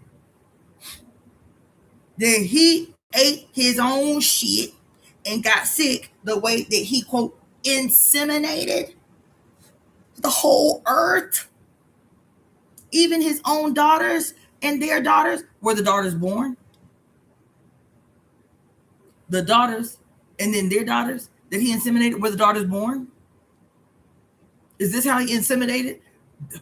He said, it's right here, that he inseminates his own daughters and their daughters. Is this an inversion of the story that we tell about why the mother is singular on this earth? That everybody born with a uterus, whether they have children or not, are the descendant of a singular unbroken line of women, of womb-carrying humans? And that the way that that happens is when any woman is pregnant with a girl child, she is already pregnant with any potential grandchildren she will ever have. Because why? Because when the little girl baby is in her mama's belly, she already has in her body all of the eggs she will ever produce. So when his inversion of this story, is this what they talking about? When it says not only did he inseminate all the people on the earth, but his own daughters and their daughters too. Child. And then when he gets sick, because he don't know that he is eating his own semen, he eating his own potion, he eating his own poison. So of course he becomes pregnant with his own semen, his own potion, his own sickness. And so he too gets very, very sick. And it is only by crawling into his mother's vagina and with her help, into his mother's vagina with her help, can he then give birth to 8 goddesses that are all named for different parts of his body. Oh my God. I just said to y'all the night before last, I'm going to stop teaching y'all this bullshit. And I'm going to start teaching y'all anatomy and physiology and kinesiology and biology and chemistry and biochem. Teaching you your body, because these motherfuckers are talking about you. Whether they talk about the stars, whether they talk about the earth, whether they talking about Gogo Pelly or whatever this guy was talking about, they talking about you. They talking about you. They talking about you. They talking about you. They're talking about God, so they got to be talking about you. But they're talking about the actual you that is still God. They talking about your bones. They talking about your what you call? They talking about your They talking about your bones. They talking about your blastocytes. They talking about your what else? Maybe I need to get back into my biology, anatomy, physiology, and kinesiology. They talking about your leukocytes and your lymphocytes and oh my God. This is profoundly ambiguous, as Thompson says. It is also, and let me just say, it is also the reason that I was saying about 2 months ago that if we gonna receive possession of this shit, and I told y'all that once we do that shit, that we can't do it once we win. So see, that's how we've been always saying it. That once we win, we gonna just do this, and this, and this, and this, and this. All right? That no, we can't do it like that. That while we kicking these motherfuckers' ass, we got to be doing all the things that we say we gonna do in the future. No, we got to do it right now. Remember what the first thing I said a good start would be? Does anybody remember what I said a good start would be? Because Mary Daly told us what? She said we're gonna have to rename everything. She said we're gonna have to re-seize possession of the naming process. Didn't she say that in Pure Lust? That the work of the fates is to redefine everything. Did she say that in that book in 1983? She said the work of the fates is to redefine time and to cast a global exorcism. A global exorcism that breaks the spell of the amnesia of women. Did she say that shit? Girl, my whole fucking body, Bill. My whole body is on fire, goddammit. Woo! Did she say that? She said the work of the fates is to redefine time, to redefine everything, to re-seize possession of the naming process. That's what she said. That's a quote. That ain't me. That's what that white woman said in that book, Pure Lust, that she wrote in 1983 after she got up out that goddamn, after she got out that goddamn Roman Catholic goddamn college seminary and was like, no, we gonna have to take an X to these motherfuckers. There ain't nothing redeemable in it. That's what she said. That's what she said. Goddamn. Listen. And so I see it. If we are the fates, right? And the responsibility of the fates, the role of the fates is to redefine time, to cast a global exorcism that breaks the global spell of the amnesia of women. And that in this process, to seek to re-seize possession of the naming process. Oh. Shit. Listen, what did Barbara Walker say?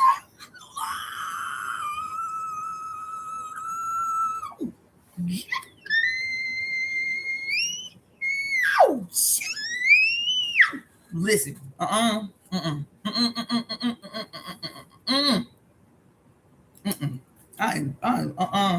It's too much.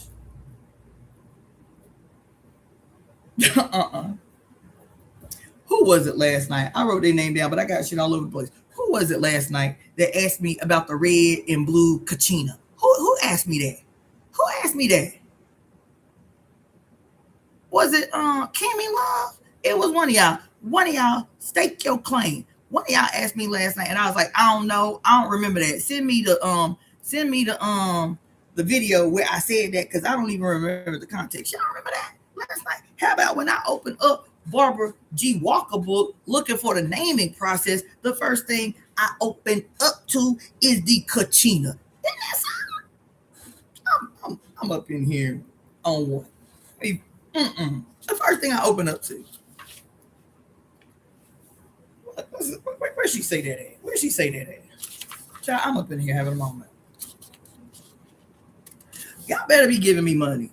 Now I'm not gonna be tap dancing and tiptoeing around this shit no more. Y'all need to be supporting these here breakthroughs we be having at the same time. Now,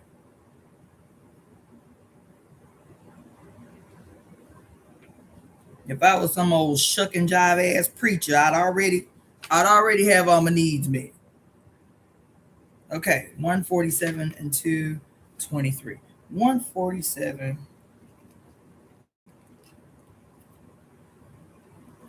So if y'all got your book, the Women's Dictionary of Symbols and Sacred Objects, you gonna say, what did I say just that quick?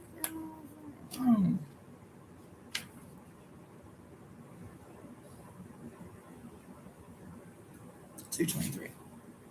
So you're gonna be opening up first to son of a bitch. Was it 48? I think it is. No, 47.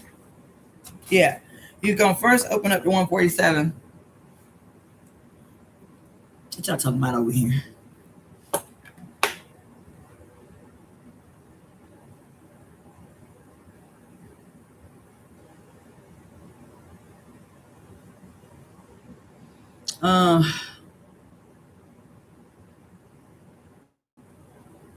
Let's see.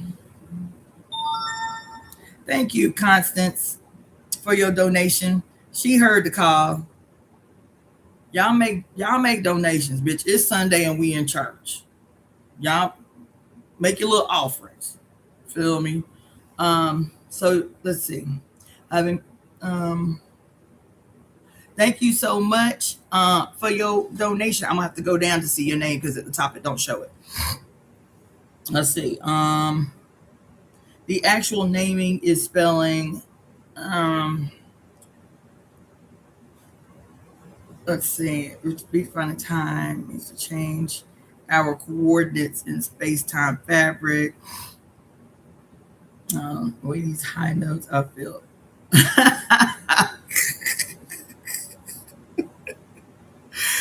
Ken Scullabug say, okay, either way, these high notes, I feel like you tuning me. Oh, shit, hold on. Creation unfolds through distinction. The Hebrew verb translated separate, badal, becomes a recurring pattern before the world is inhabited. It is differentiated. From a literary perspective, distinction is the mechanism by which the cosmos becomes ordered. Things become this rather than that. I think everything has been a spell to keep us from expanding, as is the nature of the universe, by keeping us stuck in an inverted time loop with the perversion of every tool that brought our evolution. Thank you, Aunt Jemima 7727 for the donation. Love that. Love that.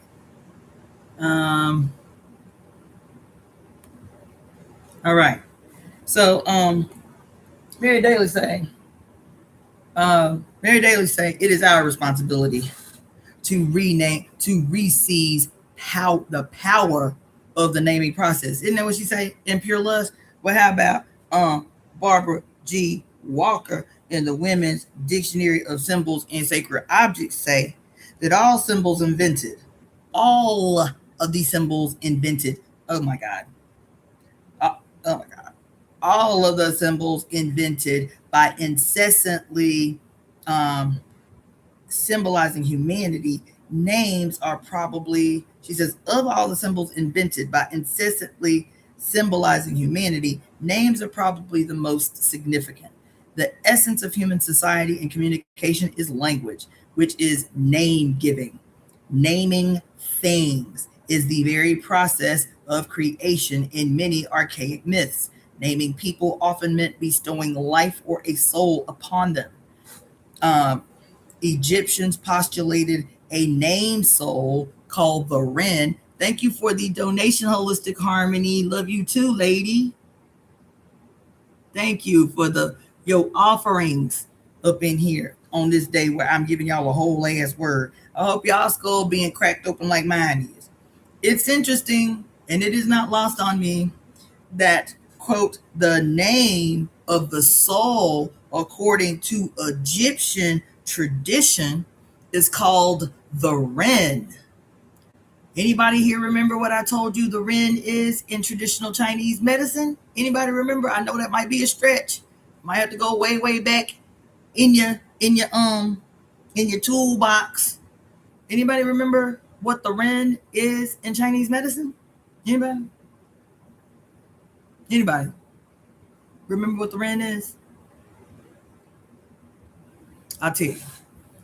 The Ren and its twin, the Du, are one channel connected.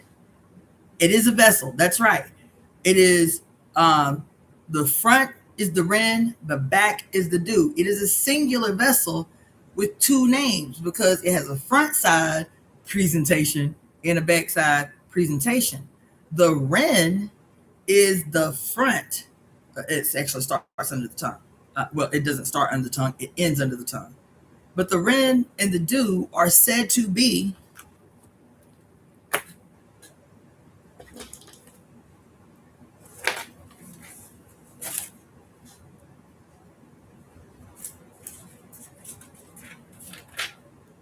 when your ass becomes a single cell organism, a zygote, where the sperm has finally entered the egg and she has accepted your proposition. She has accepted your petition.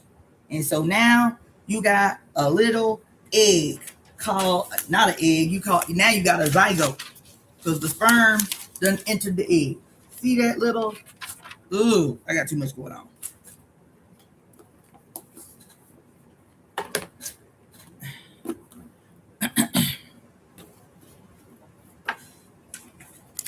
See that little baby zygote right there? See that little baby zygote right there? That's the zygote. So at that moment, you are again a single cell organism. Did you know that? And then there's a process that happens where the one, we talked about this at nauseum, as a matter of fact. Oh my God. Oh my God. Oh my God. Oh my God. Oh my God. Oh. Okay.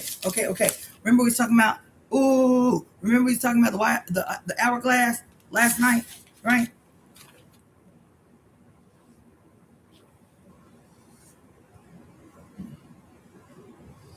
My drawing. We was talking about the hourglass last night.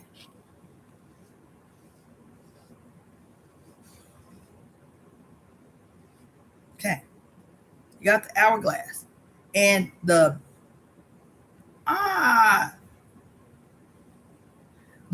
kink in the hourglass where the sand passes through. Did you know? I didn't know until yesterday.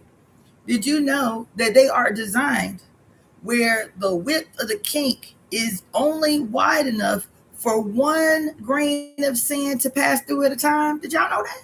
I didn't know that. At least in the original design. The kink was so small that only 1 grain of sand could pass through at a time. Okay. And so based on this story, oh my God.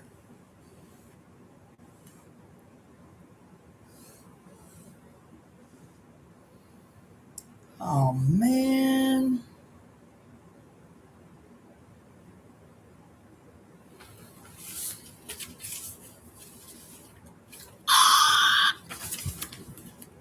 Oh man. These motherfuckers ain't shit. Oh my God.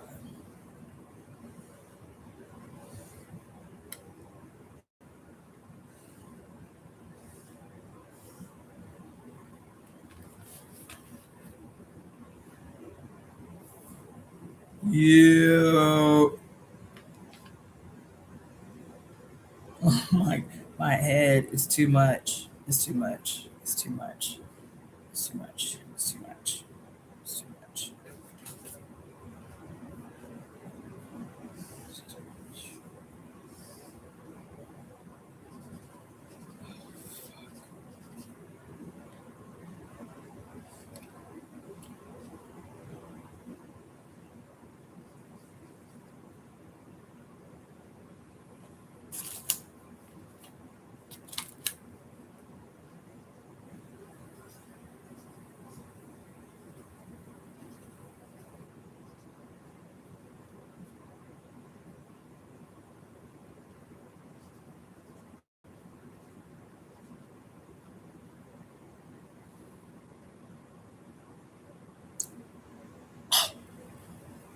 Ah.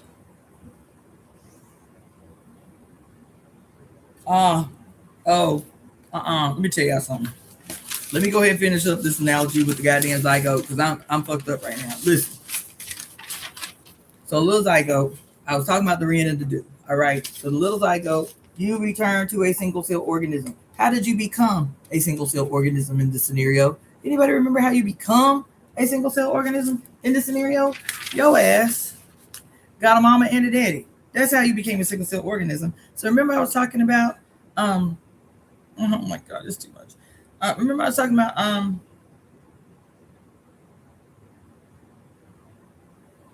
fuck. The two that becomes one. Who is the two that becomes one? Huh? It's yo mama plus yo daddy engaged in a act that appears to be the reunion of the divided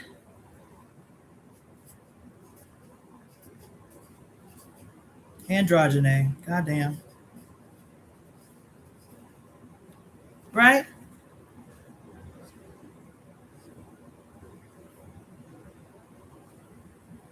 The one and the one don't make two. The one and the one make one. The one and the one make one. So I'm wrong. Oh my God, it's too much. It's too much.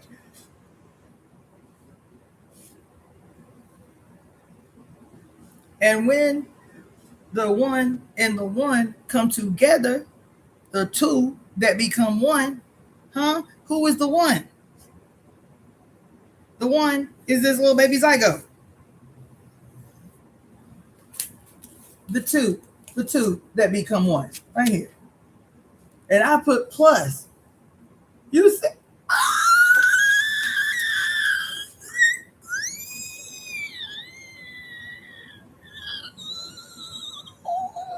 Ooh.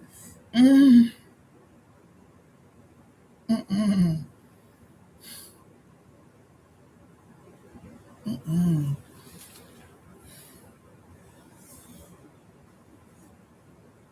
Mm-mm.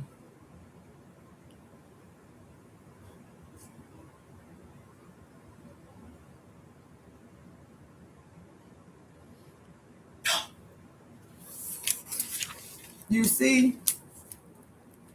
Oh my God. You see where I put, Can y'all see that?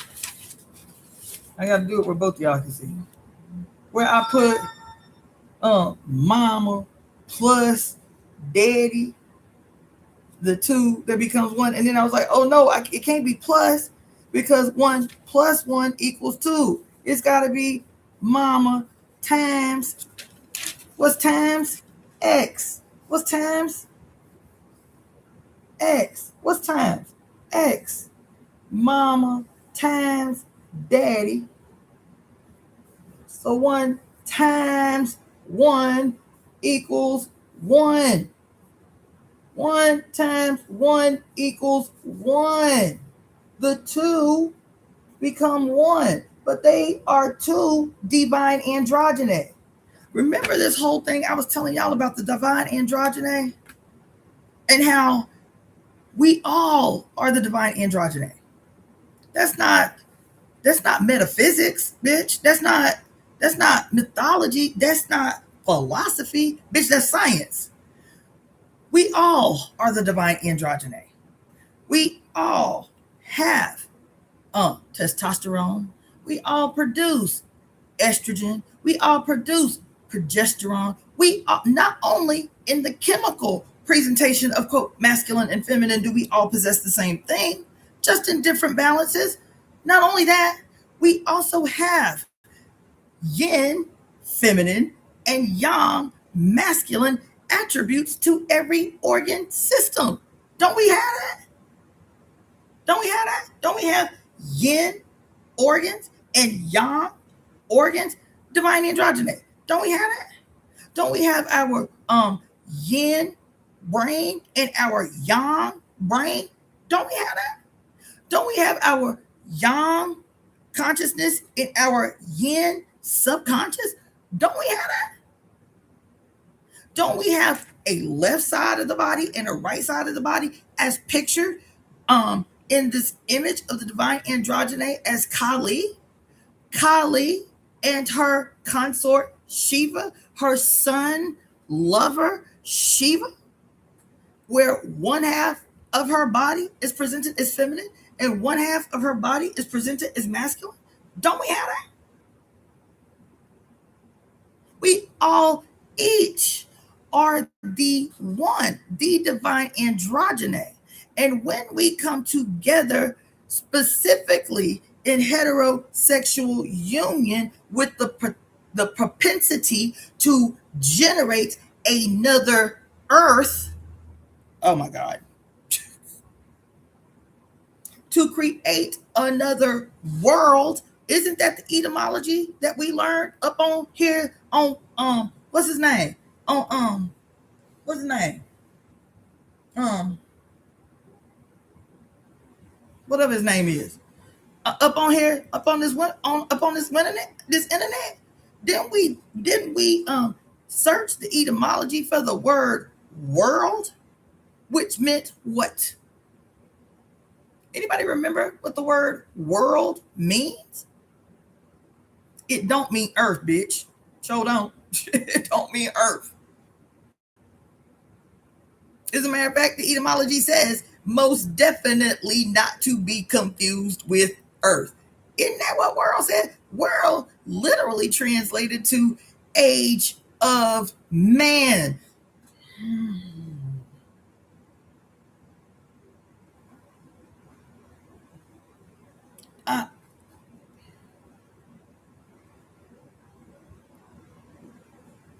Why did I have this moment about something as seemingly simple as this cross? But mama plus daddy don't equal 1. 1 plus 1 can't equal 1 because then mathematics don't work, do it? 1 plus 1 does not equal 1.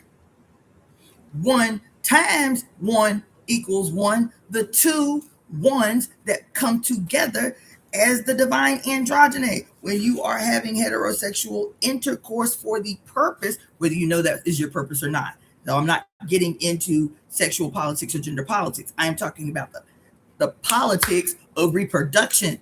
When those in heterosexual sex or union is the only thing that can produce another line, another world, another lineage. You see? So it's not some either or scenario. This particular union of opposites that has the potential to produce another grand androgyne. You see? So it can't be 1 plus 1. It has to be 2 complete universes. That bullshit that you've been taught all this time about how I have to find my better half because you somehow been split, you somehow not enough. That bullshit y'all been talking about all this time about goddamn sacred flame or your twin flame lies straight out of the mythological hell. Lies straight out of the mythological hells. You motherfuckers who've been doing these cord cutting ceremonies, lies straight out of the patriarchal hell. Ooh, the division everywhere in these scenarios, cutting you away from, splitting you apart from. What are they talking about when they talking about cords? You think it's some boo that did you dirty? No, bitch. They are trying to deepen your suffering in the severing of your cord from your mother. That's what it is. Listen. So here you got, yes, Ain't your mama when I say you got to be right. Unlearn everything. Remember when I told you I got upset because the sister, I love this sister, but she got mad with me. I didn't even call her out by name because I didn't know it was her at the time. But she was done with me. I was talking about something about the temple. And I was talking about myself and about the temple because it was on 11/11. Our anniversary, our founding is 11/11, right? 11/11 at 11/11, Temple of Evolutionary Emergence. So I'm talking. And I say something about myself. And she, in the comment, I guess, is talking to somebody else in the comments. And she says to the person in the comments, yeah, what she's describing is the dark night of the soul. And I look in the comments. I said, no, the hell I ain't describing that. I said, no, the fuck I am not. I said, y'all ain't never, in all the years y'all been following me, ever heard that phrase come out my mouth. Y'all ain't never heard me talk about no dark night of the motherfucking soul. I said, and don't ask me why I got an attitude about it, because I don't know. I said, I don't know. I said, but ever since I heard a person talk about the dark night of the soul, my flesh was like, bitch, that ain't got shit to do with you. As a matter of fact, if you take the time and look in it, I guarantee you, you're going to find something fucked up, sinister, sleight of hands, turn a coat, bullshit ass bullshit like they be doing everything. I said, I'm not going to do that right now. I said, but you ain't never heard me talk about no dark night of the soul. That ain't no shit you ever going to hear me talk about, trying to put y'all up on game on, you need to deal with the dark night of the soul. That ain't no shit I'm ever on. I don't know why. I don't know what y'all be talking about when y'all be talking about no goddamn dark night of the soul. But I knew instantly it did not have no shit to do with me. I go back and do what I always do because these motherfuckers done opened the proverbial Pandora's box that is always trying to put us on game. They can't close this shit.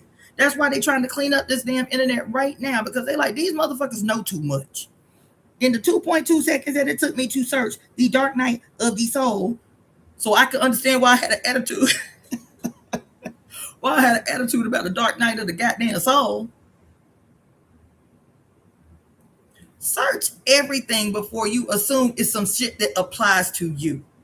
Don't take that. Don't search everything. Research everything. Study everything before you formulate a position that sounds good. I think I'm going to subscribe to that without researching it. The Dark Night of the Soul was written by a devout, what's it called? A devout Augustinian Catholic monk. That's who wrote the treatise on the Dark Night of the Soul. That's who came up with the treatise on the Dark Night of the Soul. That's who did that. A goddamn Augustinian devout Roman Catholic monk. And he said that because it is impossible for us lowly humans to know God, that's what he said, that it is impossible for us lowly humans to know God, that the only hope that we could ever have of coming close to knowing God is to be willing to endure the most unimaginable suffering. The more that we suffer, the more God becomes knowable to us. While y'all out here talking about some motherfucking dark night of the soul. Put that shit in the goddamn garbage where it belongs. As a matter of fact, while you putting that motherfucker in the goddamn junk heap of history, the same monk is the first person to ever come up with the idea of the spiritual retreat. So I told y'all I don't host retreats. I know that's the only language y'all understand, so I will use that word every now and again. But what did I tell y'all? I call our spiritual endeavors. Because I was like, I don't like that word. I don't like that word. Why we use that word to describe the spiritual healing that we need to go out here and seek to make happen? Why y'all call it a retreat? I don't like that. I don't like that. Because I'm a revolutionary. I came up in this year a revolutionary. A retreat. When we had call and responses that was like this: no retreat, no surrender. No retreat, no surrender. No retreat, no surrender. Why we said that? And y'all out here in the spiritual community talking about, we're going to have a retreat. Huh? I was like, why they do that? Where they get that from? Because when that white boy in the 1400s, the monk, came up with a spiritual retreat, his ass was in prison, bitch. His ass was in prison. He was seeing the prison as the spiritual retreat. He was seeing his prison conditions as the suffering necessary to reveal the face of God to him. Same monk, same conditions that gave you the dark night of the soul and the fucking spiritual retreat. I don't call what we do retreats. I call it advances.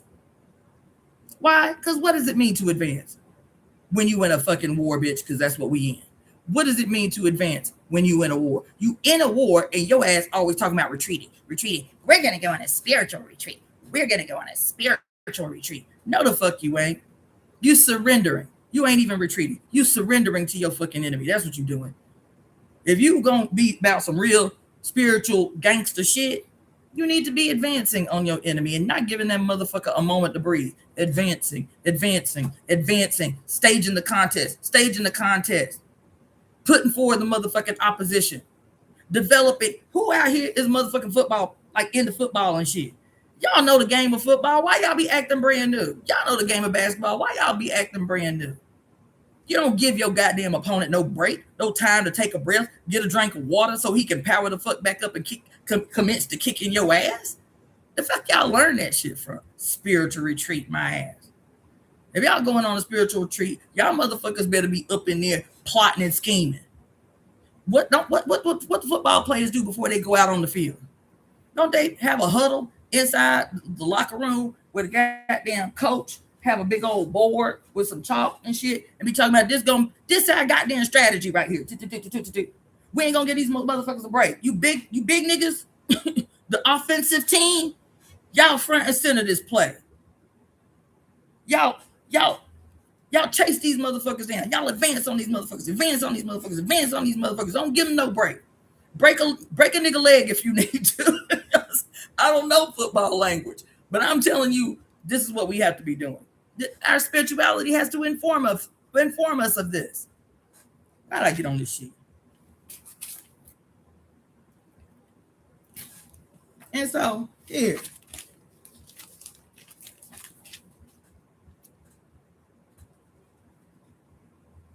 I had to stop in the moment. I said, mama plus daddy equal. No, it don't. Because you ain't two. When the one that is whole and the one that is whole, because each one of you are what? Each one of you are what? Each one of you are what?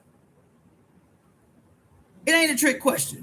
I promise. I'm trying to keep this shit as simple as possible. This ain't no trick question. Each one of you are what? Each one of you are one. Each one of you are the one. Each one of you are the one. Each one of you are the light of your parents' eyes, the sun in your mama's eyes. Each one of you are the one. And if each one of you are the one and you come together with another sovereign who too is the one, then all you come together to produce is the one. The little baby zygote right here.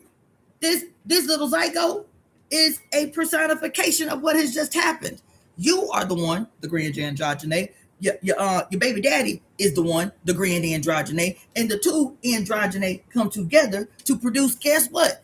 Another grand androgyne. The one and the one that come together to produce the one. And when the one is consolidated, what happens? Now, I will say two of the ones come together. So the two become the one, and the one then does what? That's how I got on this whole thing. The one then does what? The one, the two that becomes the, damn it, the two that becomes the one, and the one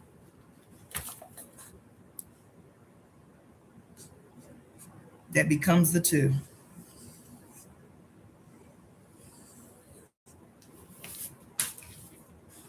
The one that becomes the two. Still within the one. Who is the one? The one that becomes the two that is still within the one. What is the one? Your motherfucking mama. Your mama, bitch. Your mama. Now, back to what y'all originally asked, or what I asked about the Ren, because this thing say here that in the naming, the Egyptians said the soul, the name of the soul was called the Ren. This first division that you make, where the one that is you becomes the two that's still within the one, right? This first little cellular division, where the single cell organism is no longer a single cell organism. Now there's two cells. That first division is said to be the formation of what we call your lifeline, the Ren, and the Do. That's how that happens. Then the two become the four within the one.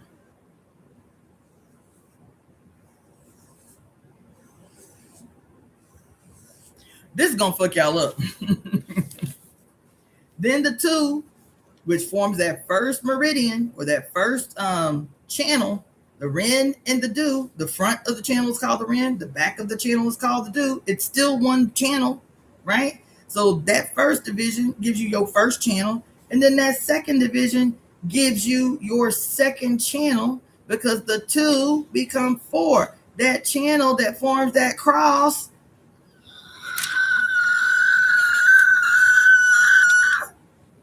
cross, guess what that channel is called? That we talked about ad nauseum last night. I am having a whole motherfucking moment. Guess what that second channel is called? That is the remnants of that second division, that second cellular division. Guess what that channel is called? Somebody. I said we talked about it ad nauseum last night. Somebody surprised me. Tell me what that channel is called. Let's see what y'all talking about over here.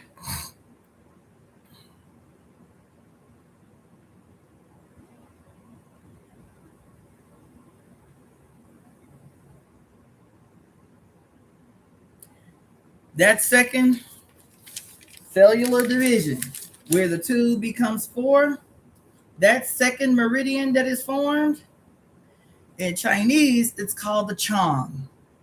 The translation is called the girdling vessel. Remember when we were talking about soap dip, aka Isis, aka Orion's belt? The girdle, the girdling vessel. That's it right there. That's what that's called. It's called the girdling vessel, bitch. That's what it's called. I'm having a whole moment. I'm having a whole moment. But the reason when I stopped on you as the little baby zygote having a whole moment. Because I was like, ooh, because I said, remember, I said, ooh, the hourglass, right? And so before you are even born, you have to be conceived.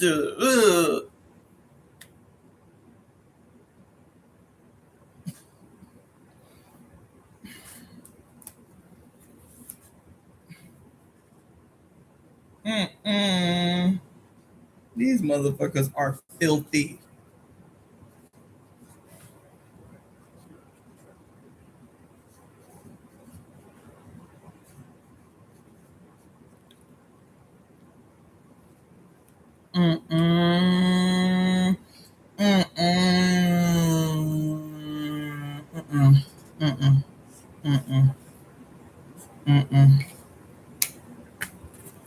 But I was thinking about the zygote making his first little cellular division, but I was like, oh wait, no, before we even get there, right? Mama and daddy to, that's what I was thinking about hourglass, right? Because we always say, man, we got to get in this shit. And it can't be me getting into this shit by myself, just constantly teaching. We got to get in this shit. We got to get in this shit. Because we talked about this on a totally different tip yesterday, but again, the same thing. We talked last night about how in ancient cultures, we've been reading about this, about how the actual new 24-hour day didn't start until the sun went down behind the horizon. Didn't we talk about that? That the quote clock starting a new day began once the sun went down, not up. Remember? And we talked a lot about that. So go back and watch that. Right? And we said if the sun goes down in old times, and this is where the new day starts, and these are agricultural people, could it be that this thing that we have always been told in the inversion of the goddamn story, that the sun going down was representative of the sun dying in a death cult? That the sun is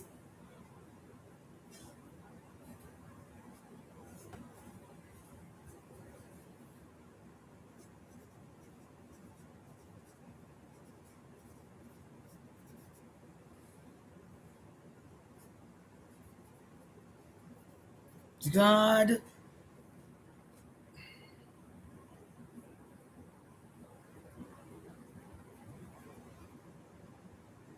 Oh my God. Oh my God. Oh my God. Oh my God. Mm-mm.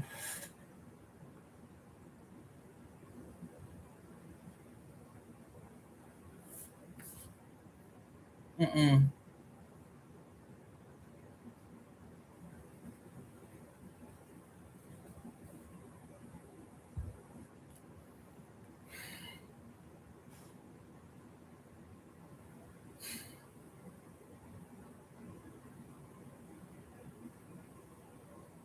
Oh. Oh.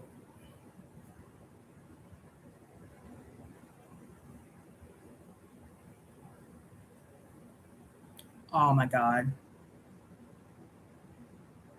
Oh my God.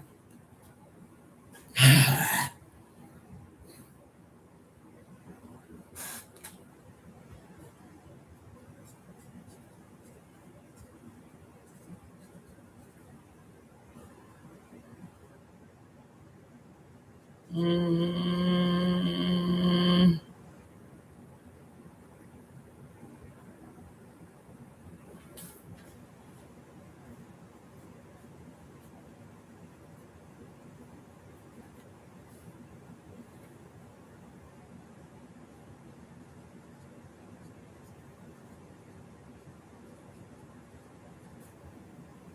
Listen.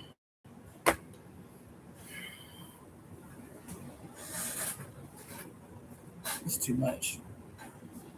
I need a minute. I need a minute.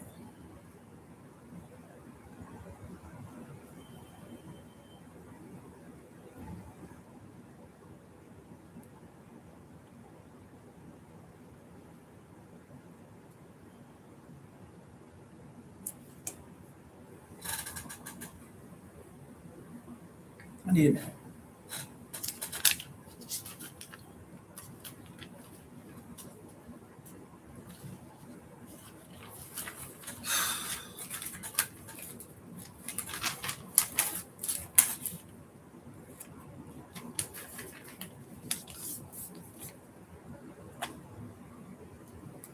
I need a minute.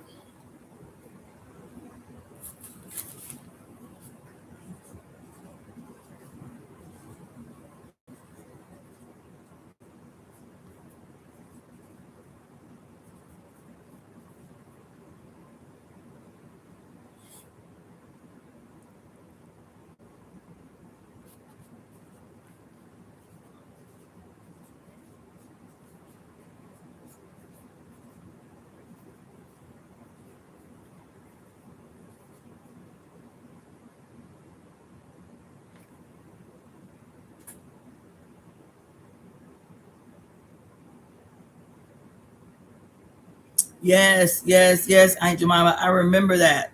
What you were saying last night. That's probably gonna be my homework today. Is to go and watch that bullshit with what's his head? Um what's that white boy name? Johnny Depp. What's the name of that shit? Pirates of the Caribbean. She was talking to us last night about the scene that I don't even remember because none of this was on my radar, but she was talking about how there's a scene where something I was talking about last night, um, Ra's journey into the underworld on the solar boat. Remember that? And she said it reminded her of a scene in Pirates of the Caribbean where uh, at World's End, they flipped the ship upside down to bring it up literally to being reborn, right? Um,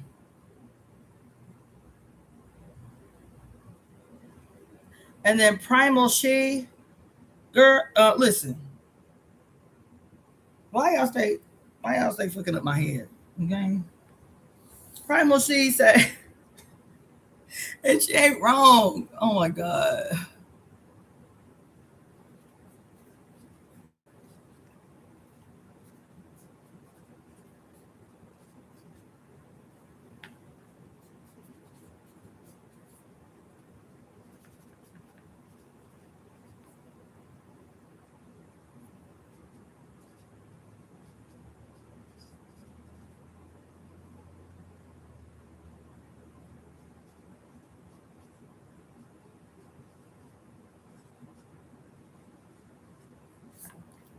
Um,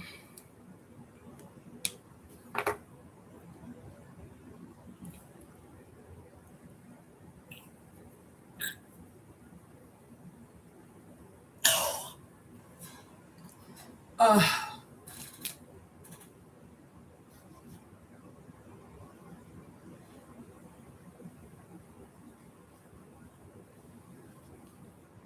um,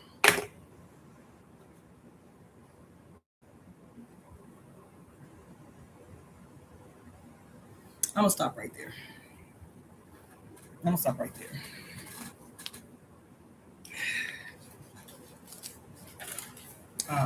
I'll come back tomorrow. No, I'm gonna stop right there.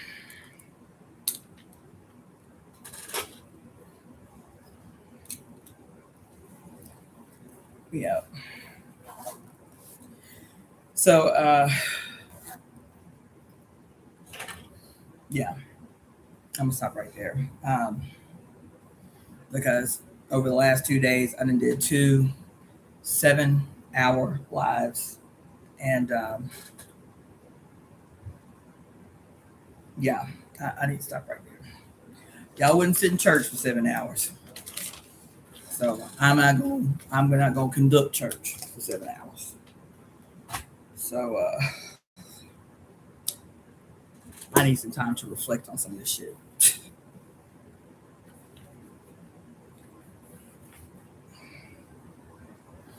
I am going to show you one more thing, though. Let me see if I can try to find this video that started this wormhole I just fell in.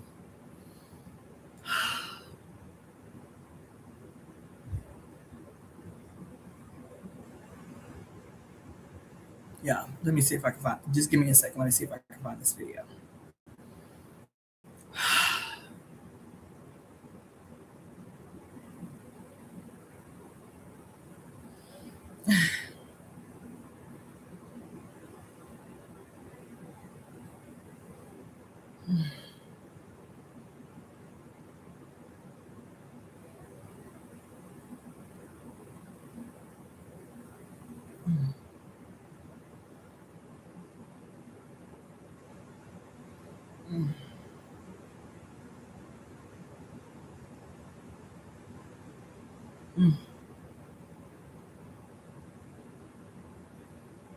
Oh my God! Yes, here it is. Child, why they stay playing in people's face like that?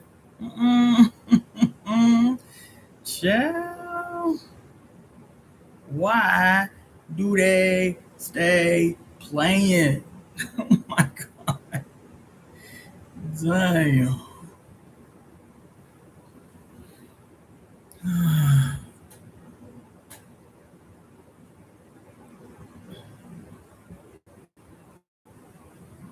Stay playing. Child,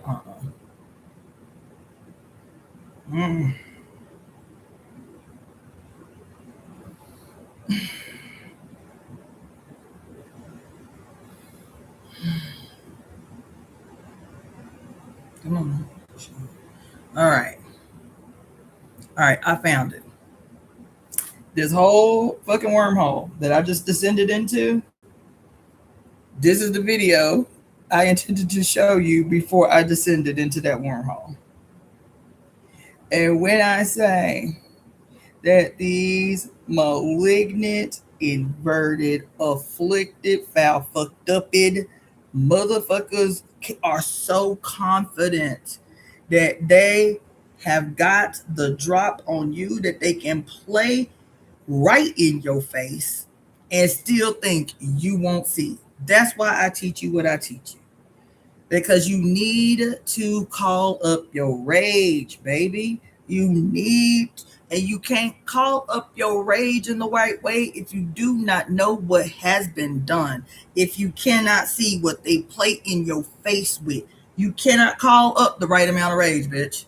You cannot call up the right amount of courage. You cannot unleash this fucking dragon. That goddamn movie, Clash of the Titans, that we was talking about last night, and in the movie, in the Clash of the Titans, where they have to call this is in the movie, the shit is so wrong. The thing is so big. The shit is so bad that the only way that they can do the thing is to call up the Titans. What does this motherfucker say? He says, release the Kraken. Release the Kraken.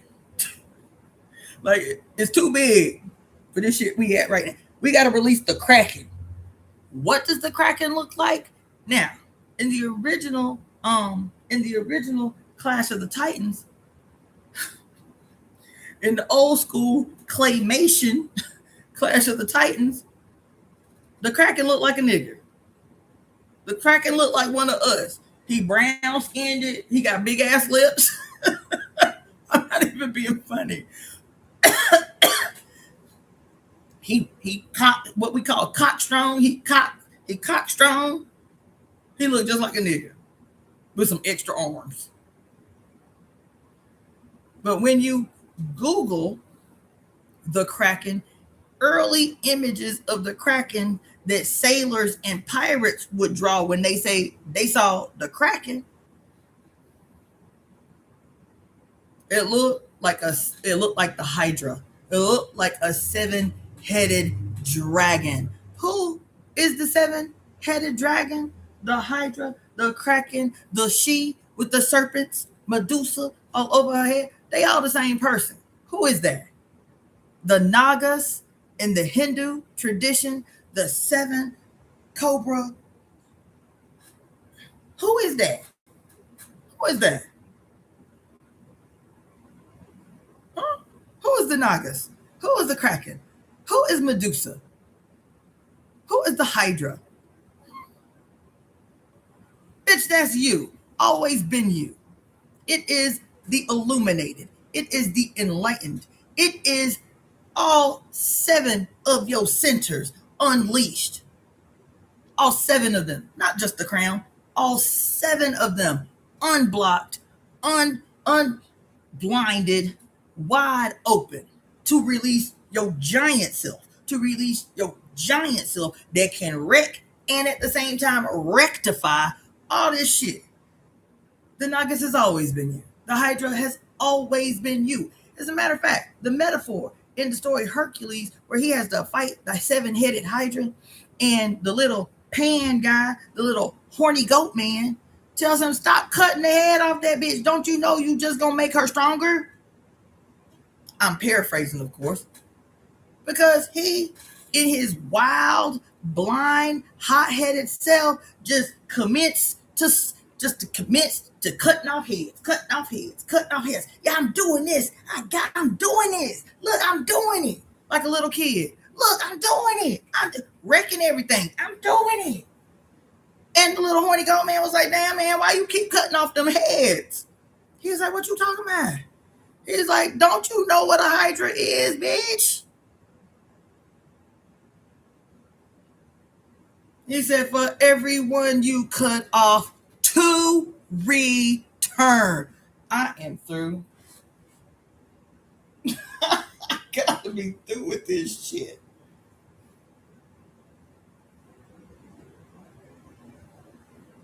For every 1 you cut off, 2 spring up in its place. Stop cutting off that bitch head. Stop cutting off that bitch head.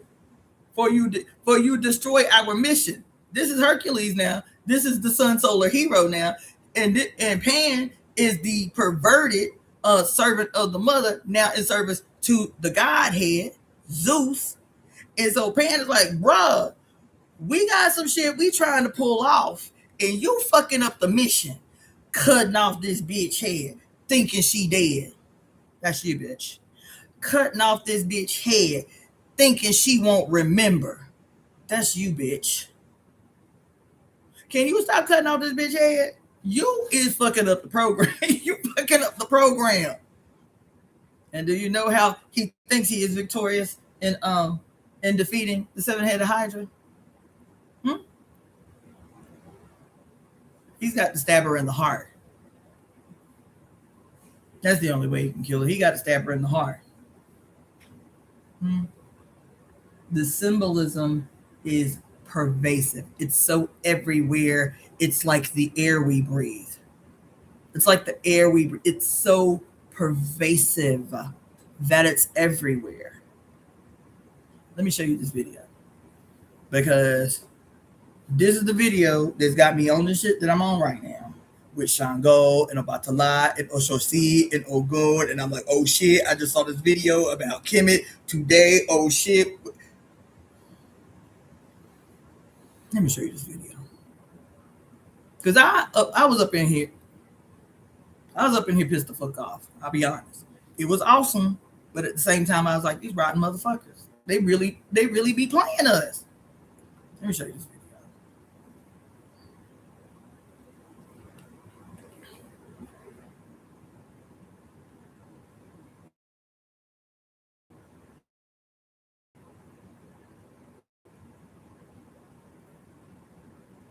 Yeah, I'm gonna have myself here. So y'all can see while I was mad. You see this image right here? This is the video I'm about to play, y'all. See this video? This image right here on this video that says one living God? You see this video? While I was having the moment in the goddamn first place. Let me check one more thing.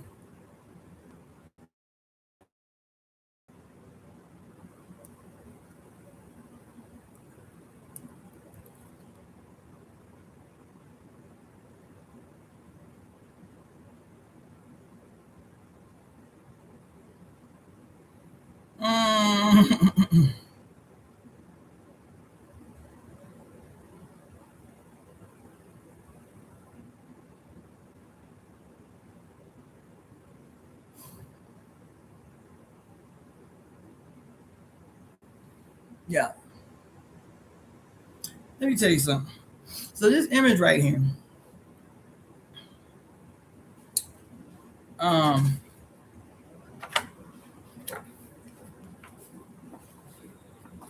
this image right here is an image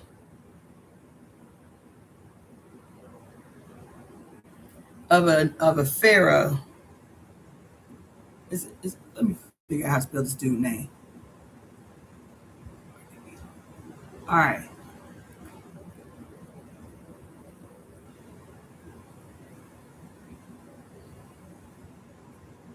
So close that I almost got it confused.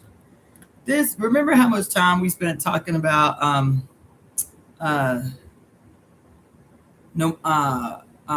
Namor last night from Wakanda Forever? Namor, remember? We was talking about him last night at length, right? And that his name spelled backwards means spells Roman. So this video was the first video that came through my feed this morning.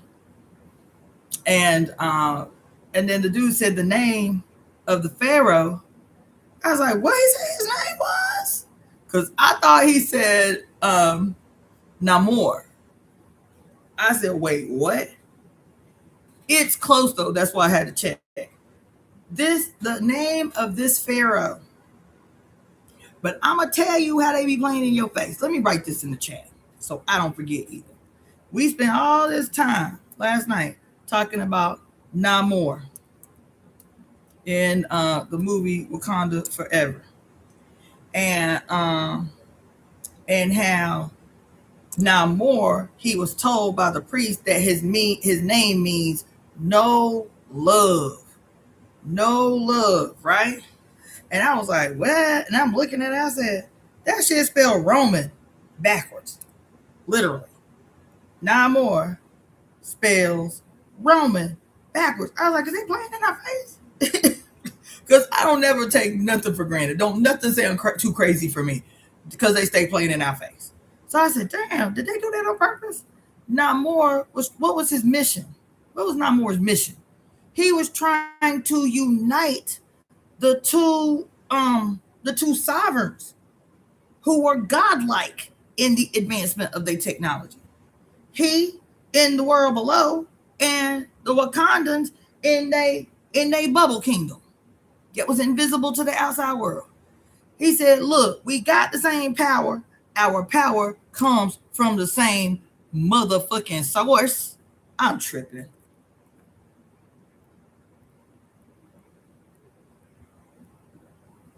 Our power comes from the same source. We should unite against the what do you call it? The world above. He said we should unite against the world above, against the surface people. And then he said that. His mission was to do what? Oh my God. I am telling you, I am having a moment. His mission Oh my God.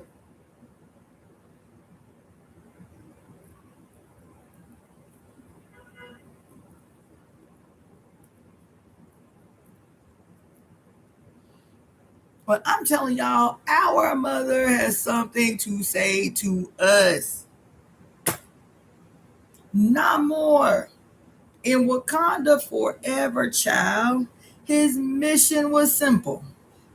He wanted to, quote, unite the upper and lower kingdoms to make them invincible to outside forces. To unite the upper and oh my God. Oh my God. Oh my God.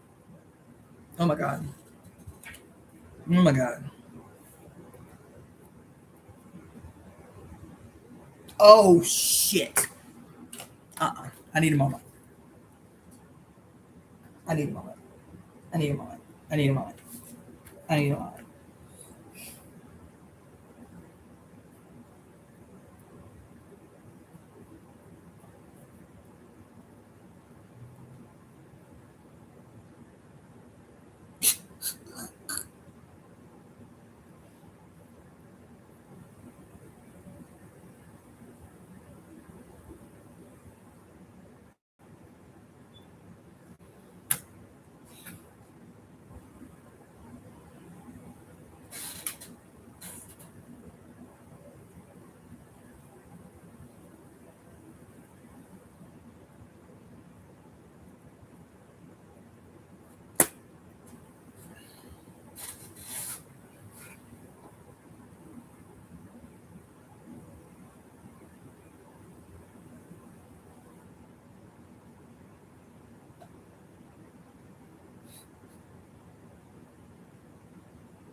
I'm gonna drop something on y'all.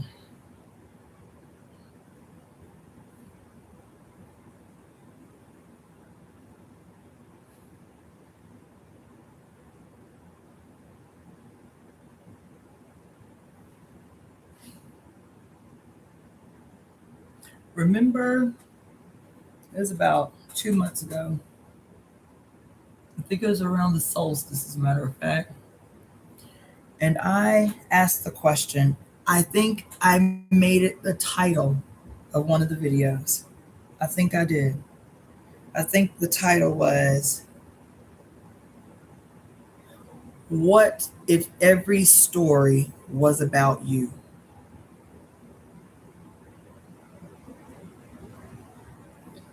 Remember that? Do y'all remember that? It was I think that was the title.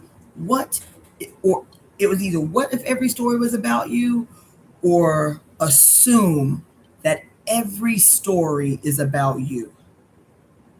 And then when I opened up that live, I said not only stories, I said assume every song was written about you.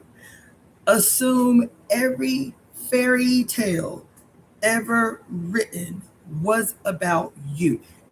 Every single story, every single movie, every fable, everything, every philosophy. Assume that every theory Carl Jung came up with was about you. I'm talking about you, that you are sitting watching me. If your name is Primal She, if your name is Aunt Jemima, if your name is Nikki Six, if your name is Nzinga Zindua, if you assume that every science was observing you when it was formed. Assume that every religion is about you. Because I have been asking the questions for so long, feeling crazy, feeling crazy, feeling crazy. Like, no, I'm tripping. It's delusions of grandeur. No, I'm not seeing what I'm seeing. Feeling crazy. because I would say to this day, oh my God, were they talking about me? Am I tripping? Did they see me before I arrived? How could they possibly know this thing that nobody knows but me about me in the most random places? Oh my God.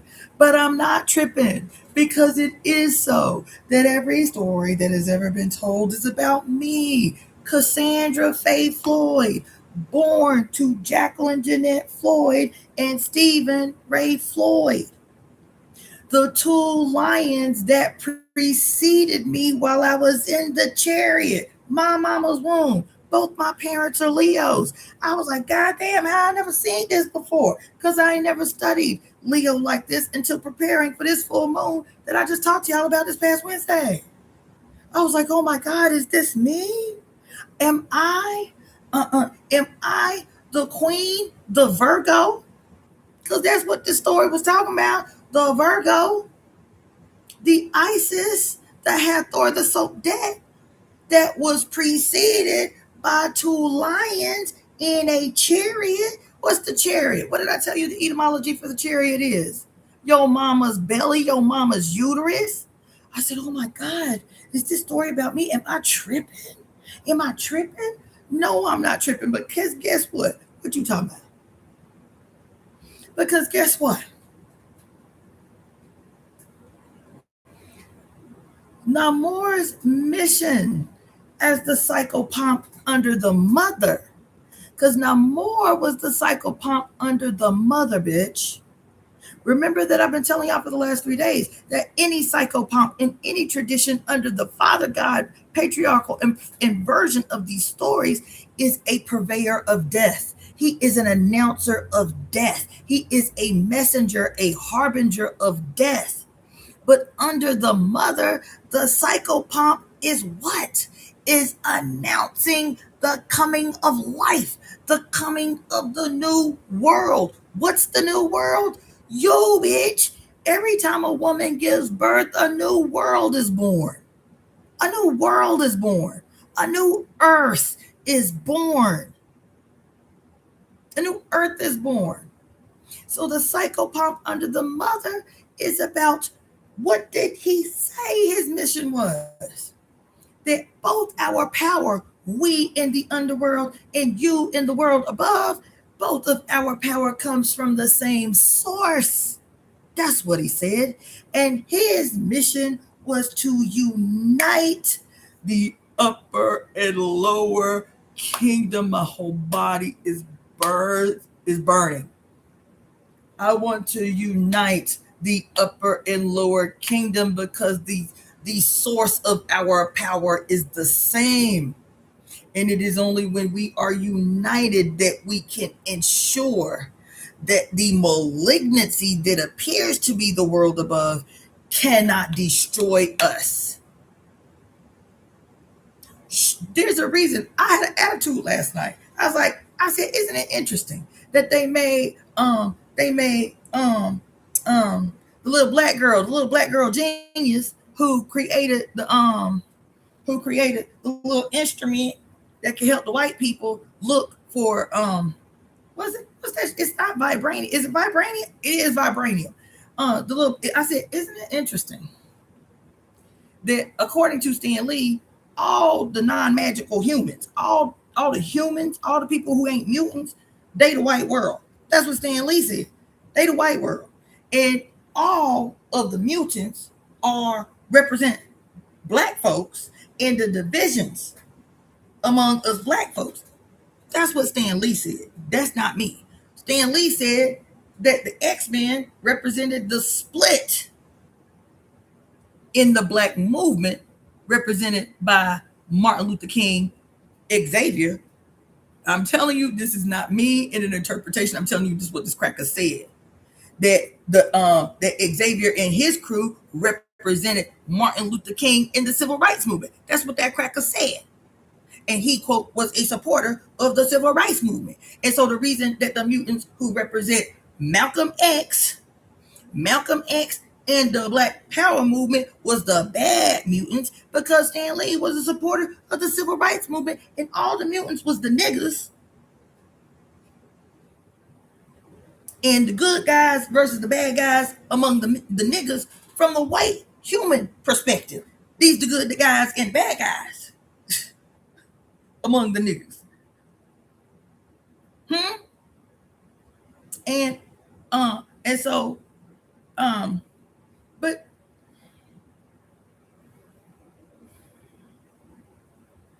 that's what Stan Lee said. He said all the mutants represented the world's niggas. The split among them represented those niggas that we can manipulate and tell the world they the good guys and this is how you're supposed to be. And the bad niggas, Magneto and his crew, these are the ones that we can isolate and tell all the good niggas you don't want to be like them. Now that I'm paraphrasing, but that's what he said. And that the humans represented the white world. And so I said last night, isn't it interesting that according to Stan Lee, the humans is the white people. It represents the white world. You feel me? And isn't it interesting that in Wakanda Forever, the human, the only quote human they come into contact with is the little black genius girl who made an instrument that can help the white people discover vibranium on the ocean floor. I said, isn't it interesting that they made the one human that they have the most contact with, the little black girl that Namor wants to kill because she's saying too much. She talking too much. She is about to expose us down here. So the one person he want to kill, he want to off is the little black girl. But let me just tell you what just happened. Namor wanting to unite the upper and lower kingdom is not about what Stan Lee was fucking talking about, because Stan Lee was a thief. He admitted as much. If you do not believe me, go watch Superheroes. That's the name of the documentary. Superheroes, the theft of black gods, the theft of the black gods. Stan Lee studied for a decade in West Africa and in Egypt before ever writing his first comic book.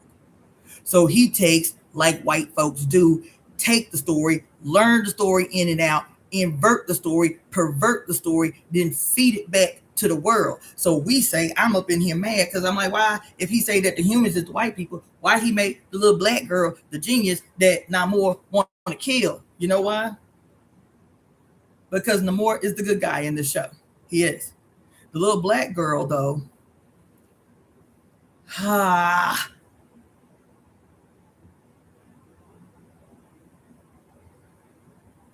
got to figure this out. Because I got to figure this out. Because it's not just Earth and Heart, baby. Let me play this video and maybe it'll clarify some things for y'all, because I'm having a whole full body experience right now. Let me now, keeping in mind when you watch this video that I show you, you feel me, that Namor is a psychopomp. We have to determine if not. I don't need to determine. Namor was a good guy, but Namor is a good guy. Shuri is a good guy, but the contest, I'm gonna shut up, but just know that Namor's role in this movie is that he is a psychopomp, and they don't even hide it. There's a reason that he has wings on his ankles like Hermes, like the planet Mercury. Okay, he is the one that has the ability to quickly move between realms. He is the one that oh my God.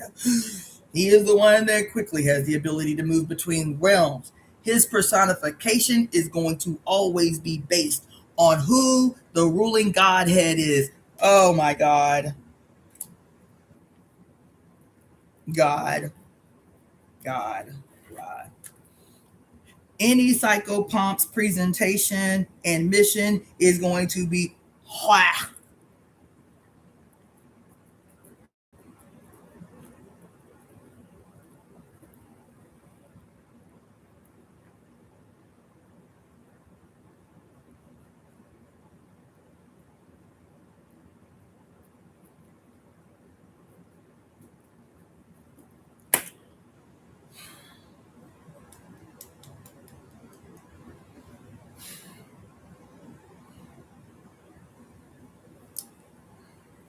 any psychopomp, no matter what culture on earth, their job, their mission, their presentation will always be determined by the mask being worn, by the presentation of the Godhead at that point, at that moment.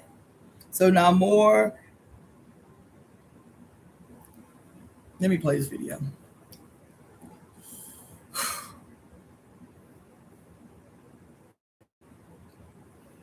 Now look, before I push play on this video, look at the image while it is still on this video. Look at this image. This image is supposed to be the stone graven image of the Pharaoh. Let me go ahead and type that in the comment section. In the Pharaoh, so I typed in the image in the comment section, Namor, Namor. That spells Roman backwards. In this image, which is supposed to be the image of a pharaoh. As a matter of fact, not a pharaoh, the pharaoh. I'm not going to give it away. I'm going to play the video. But I'm going to put his name up in this comment section. His name is Namur. Namr.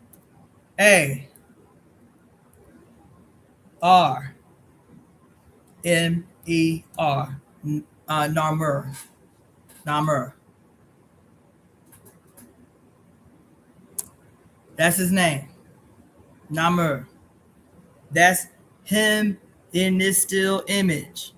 Okay? Look at this image before I push play.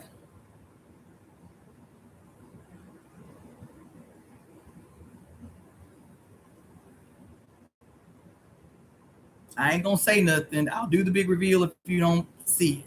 But now I'm gonna push play. To show everyone that the war was truly over, Narmer did something brilliant with his appearance.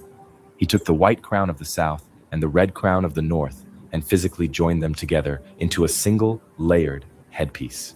This brand new double crown sent a clear message to every single person living along the river. Narmer was no longer just a regional warlord, but the absolute master of the two lands. This clever move created the very idea of the pharaoh, turning a military leader into a living god on earth who was responsible for keeping the entire universe in perfect balance. With a unified nation, the new pharaoh needed a fresh base of operations to run his empire. He picked a strategic spot, right where the narrow southern valley opens up into the wide northern delta. Here, Narmer built the city of Memphis, the very first capital of Egypt. To show everyone that the war was truly over, Narmer did something brilliant with his appearance. He took the white crown of the south and the red crown of the north and physically joined them together into a single... So I'm gonna stop right there first. Exactly, Cammy Love. When I say they be playing in your face, how, quote, he, Narmer, how, quote, he got titties. Obvious titties, not even subtle. Obvious breasts. Obvious breastises. But he. Not even subtle breasts. Obvious breasts. Hold on, let me go back. Single layered headpiece. This brand new double crown sent a clear message to every single person living along the river. Narmer was no longer just a regional... Y'all see them breastises? Even the face looks like a woman's face. You see them breastises? Them titties. Them ain't man boobs. Them ain't man boobs. Them is titties. You can see the difference. Man boobs, what they call them, moobs. Moobs don't look like that. Look at the face. Look at how the face is smiling. This looks like a woman's face.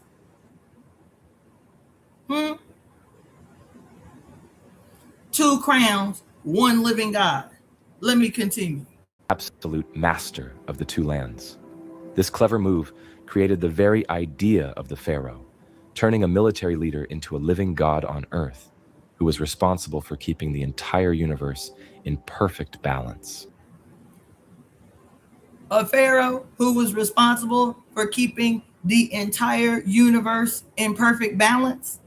Hold on. With a unified nation, the new pharaoh needed a fresh base of operations to run his empire. He picked a strategic spot, right where the narrow southern valley opens up into the wide northern delta. He picked a place where what is it, the whatever opens into the widespread opening of the delta. I'm gonna show you again. Hold on. Here, Narmer built the city of Memphis, the very first capital of Egypt. Right there. Remember I was asking last night about the temple, the temple in Memphis. I think it's the Temple of Athena in Memphis, Tennessee. I said, don't they got a Temple of Memphis in Tennessee? In Memphis, Tennessee? There it is right there. See that little star? You can barely see it. I don't know if y'all can see my pointer or not. There it is right there. Up near, I think that's Cairo. I can barely see. Right? What is up there? It's the delta. What does the delta look like when you see it the way it actually supposed to look? It opens up like the river is here, and it opens up like a lotus flower, right? Hold on.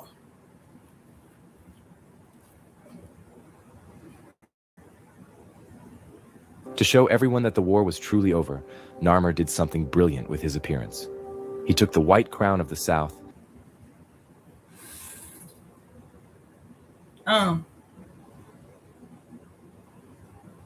So this was the white crown worn by the pharaohs in Upper Egypt.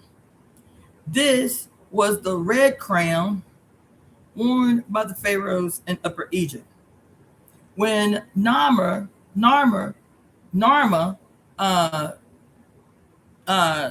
united the kingdoms, he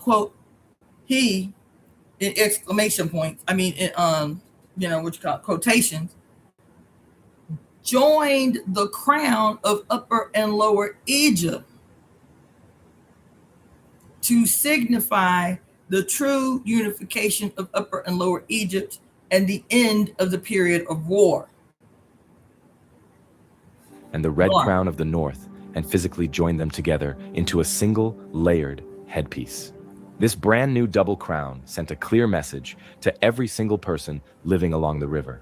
Narmer was no longer just a regional warlord, but the absolute master of the two lands. This clever move created the very idea of the pharaoh, turning a military leader into a living god on earth, who was responsible for keeping the entire universe in perfect balance.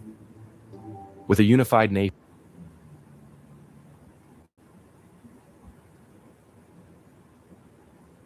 Did y'all see that?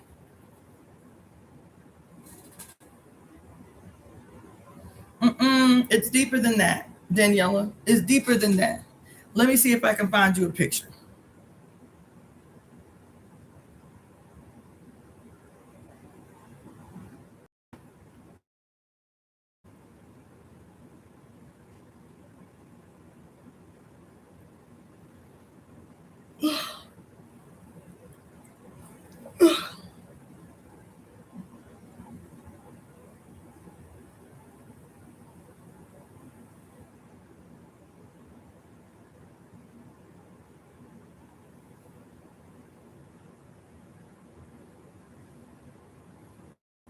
So this is a picture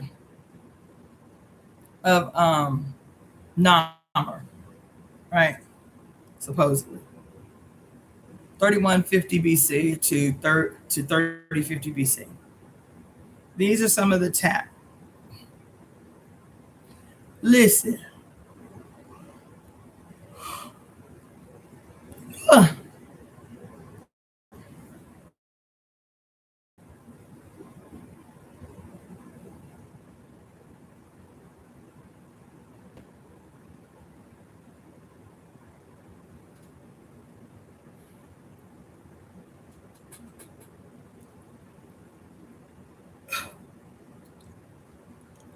Okay.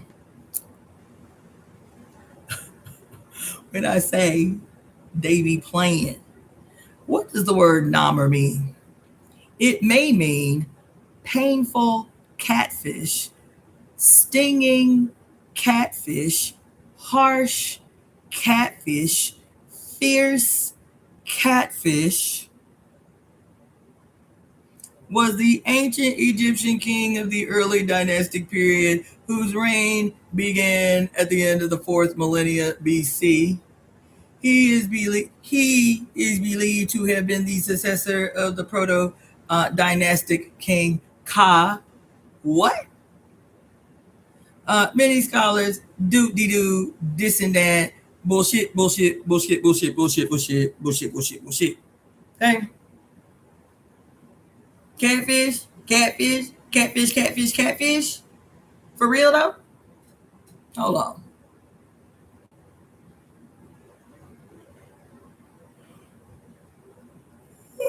Huh.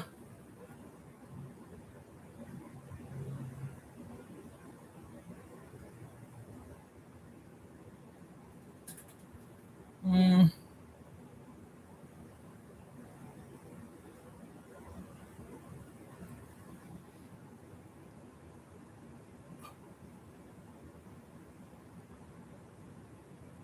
Huh.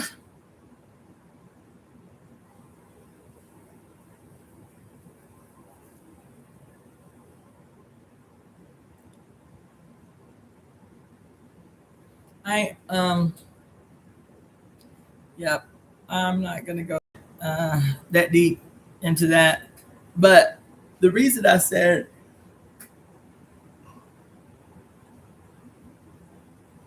the reason I said they be playing in your face, I know it's not a coincidence. I just know it's not. Not more. And Wakanda Forever who is a psychopomp. He is a classic psychopomp. And the psychopomp is defined by the ease with which they can go from realm to realm, right? And so he's an obvious psychopath. Excuse me. But when he took Shuri through the wormhole into the deepest regions of his kingdom, I'd started with the story about Inreen Lay because it reminded me so much of the story of Inreen Lay when Yemaya woos Irene Lay, who is the most beautiful. She woos Irene Lay and convinces him to marry her, and so that he can. Child, I know it's an outright thievery because when she woos Irene Lay, I'm gonna have to come back to this. When she woos Irene Lay, he lives above the surface because I told y'all this is also in my opinion, the origin of the story about Narcissus. Because Narcissus, they say, is every day he walks down by the water's edge, and he's so beautiful that he is looking at him, he's checking himself out in the mirror, and then he falls in love with his image in the mirror. Narcissus, right? But when I heard the story of Irene Lay, I was like, damn, they jacked that shit. Because Irene Lay was so beautiful. The story says that he was so beautiful that both men and women fell in love with him. So Irene Lay, who is also a master physician, remember that's how I started off by saying the combination of the strength and the power and the might of Ogun with the shrewdery of being able to use metal with surgical precision, and Oshosi, the archer who knows all the plants and all the herbs. Oshosi and Ogun and Shango, who rides the white horse, right, is pictured always in red and white, just like that image in the video of Namor that you saw, the white crown of the upper empire and the red crown of the lower empire. Oh my God.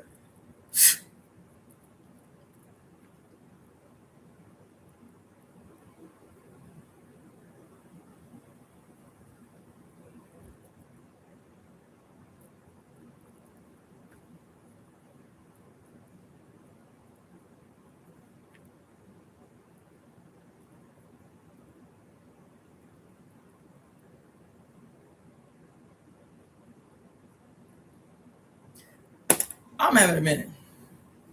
So, what was I saying? Yeah, Ogun is always pictured, always in red and white. Always in red and white. You understand?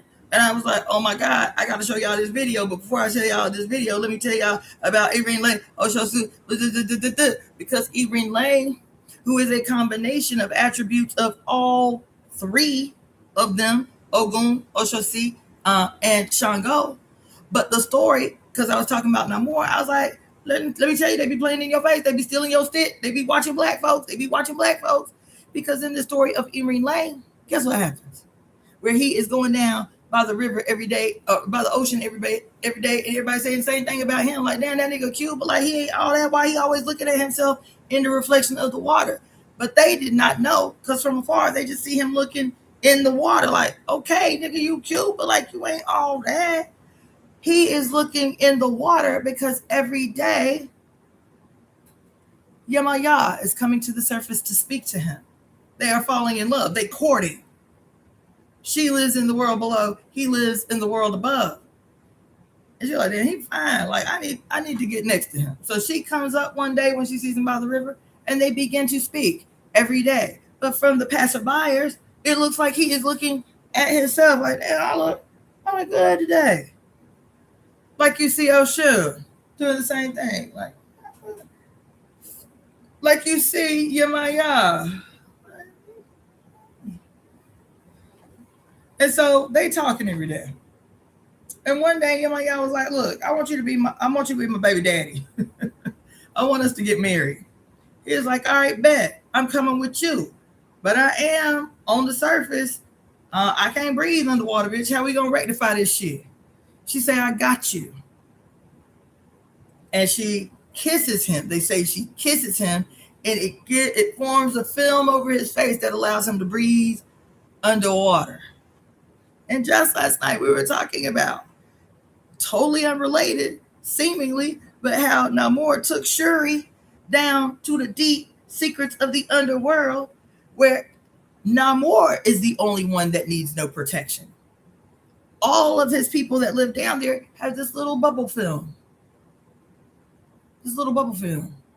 Oh, when they come up to the surface. When they on the surface, they got this little bubble film with water in it. Remember that? They got this little bubble film with water in it. So he is able to breathe underwater. And so she takes him way, way down into the undiscovered realms of the ocean floor. And he is amazed. He's like, oh my God, this is the most amazing shit I've ever seen. I never imagined it could be like this. He is tripping. Now, this is the way the Bible is telling me the story. When he tells me I need to be crowned Irene Lane. He's like, it's amazing. Oh my God. How we on the surface didn't know all this was down here. And so he commences to living with Yemaya in the deep. But all of his skills, everything that his destiny allows for him to do, can only be done on the surface. He does not know this realm.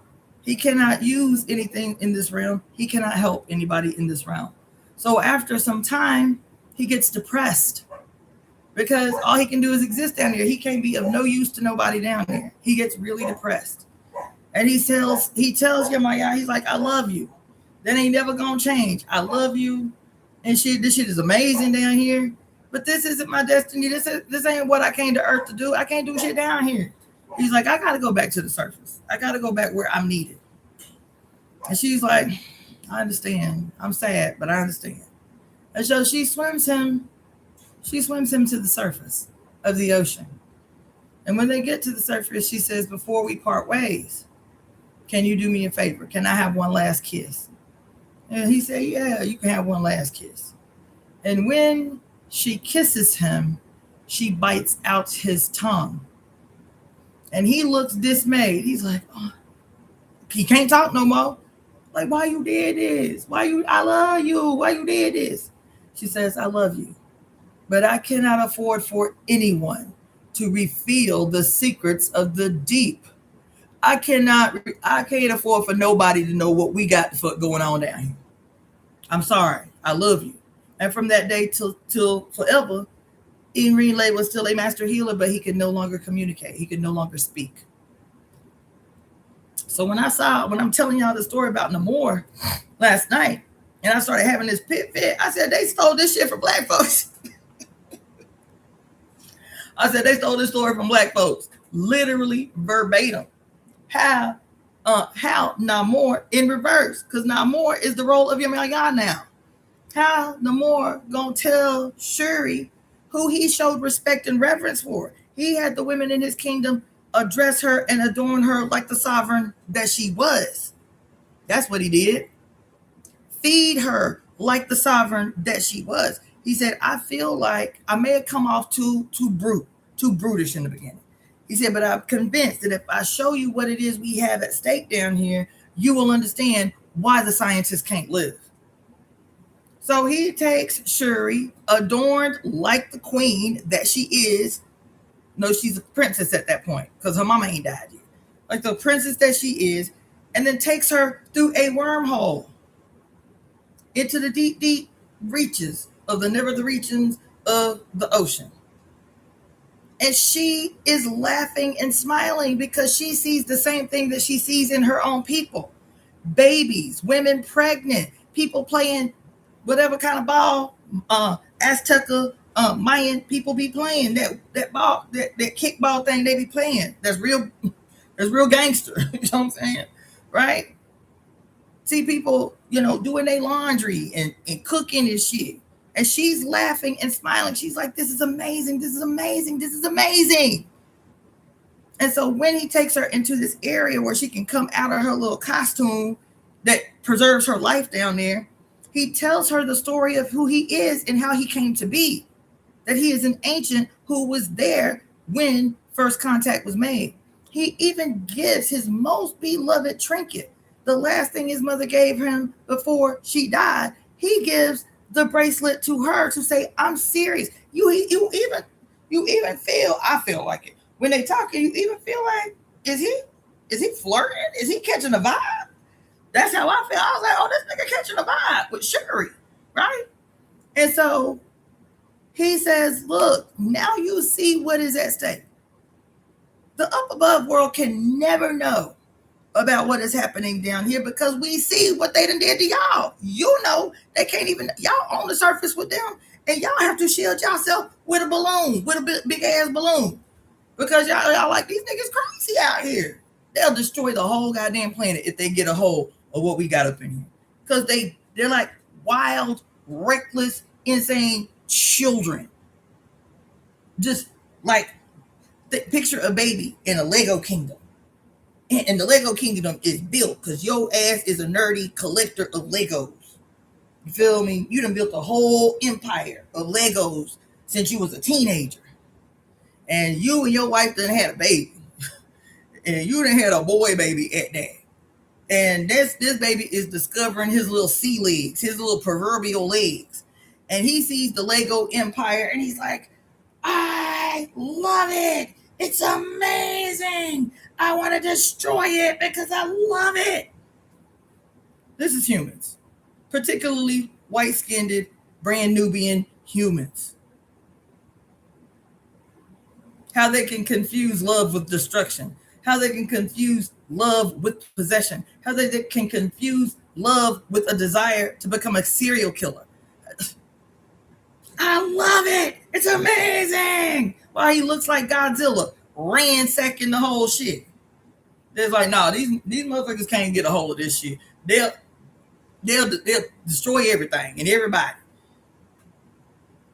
But let me just tell you, I was perplexed last night in my attitude a little bit about this Stan Lee shit and why he made the black girl, the one that Namor is like, we gotta murk this bitch.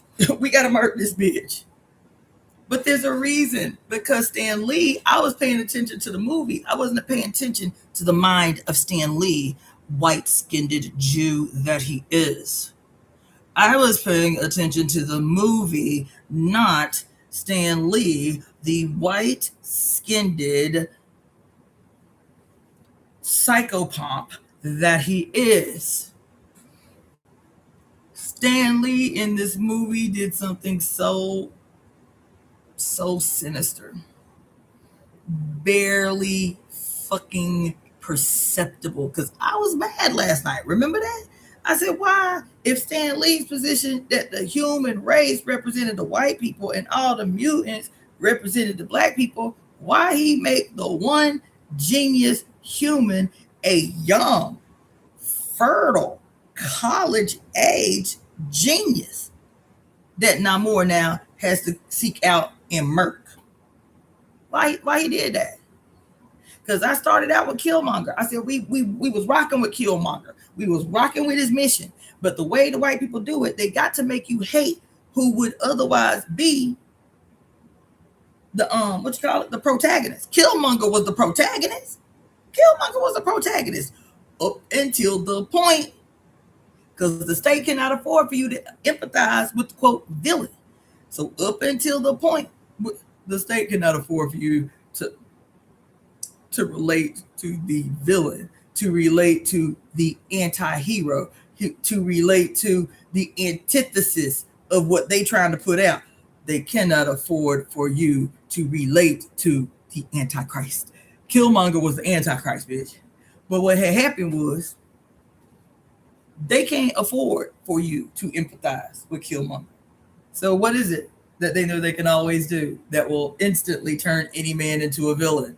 No matter how righteous his cause, no matter how righteous his purpose, to transform any man. Oh my God, to transform any man from hero to villain, they only have to do one thing. Have that man murder a black woman. That's what Killmonger had to do. Not only any black woman, he had to kill his lover. Who is his lover? His mother. Isn't this the story? The story of the mother son and the mother lover? Huh? He has to kill his lover, Killmonger. Then he goes and kills the 2 or 3 or 4 or however many black women up in Wakanda. Didn't they do that? And so that's how I got on Namor. I was like, because we was rocking with Namor. Namor was like, look, it ain't nothing personal. This girl, in her innocence and in her genius, done made this instrument now that everybody looking for. Done made this instrument in her scientific genius that she is, in her naivety, but in her genius, she done made this shit that now runs the risk of exposing us all. And I can't have it. As a matter of fact, he tells the Queen of Wakanda and the Princess of Wakanda, y'all is the stupid motherfuckers that let them know that we had the shit in the first place. Y'all the one that done played y'all hand. Why y'all let these motherfuckers know y'all even exist? Why y'all do that? Didn't he say that to them? He said it's your fault.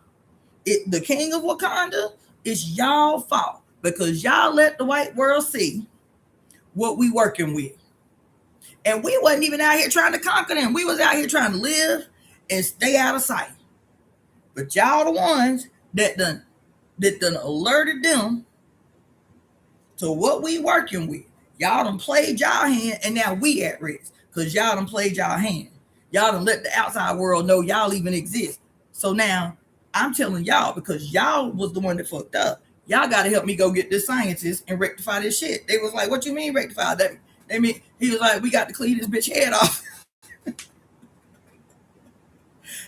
So that nothing in her brain that made her genius brain that made it possible for her to make this instrument that can help them find our shit.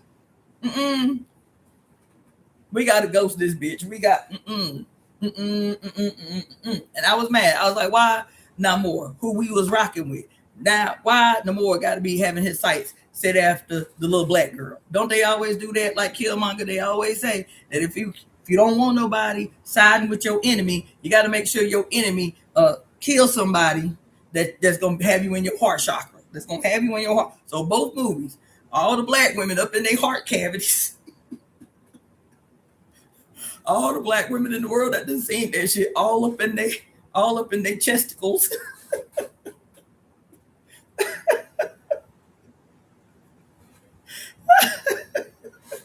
Oh my God, we all up in our chesticles.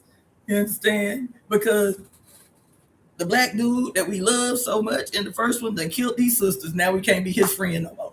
Now we can't even side with his mission no more because he done came up in here and killed these sisters. Like, what the fuck he going to do that for? Like, why he even took that role to allow them to make him do that? Why he did that? And Michael B. Jordan, nigga, why you let them make you kill the sisters? Why you did that? Why you took that role, bro? You feel me? We was all up in our chesticles about that shit. Then the next Wakanda Forever is about, this vision of black and brown unity that can once and for all slay the enemy and destroy imperialism forever. And when he comes to the surface, you feel me? He like, look, y'all Negroes, we like in power, but y'all the ones that done exposed us all. We done showed our hand. And we knew it was only, we've been watching y'all. And so we knew y'all fucked up. And we knew it was only a matter of time before they come looking for us. Well, if there's vibranium over here, let's see if there's some vibranium up in the water, since these niggas ain't trying to unhand the vibranium.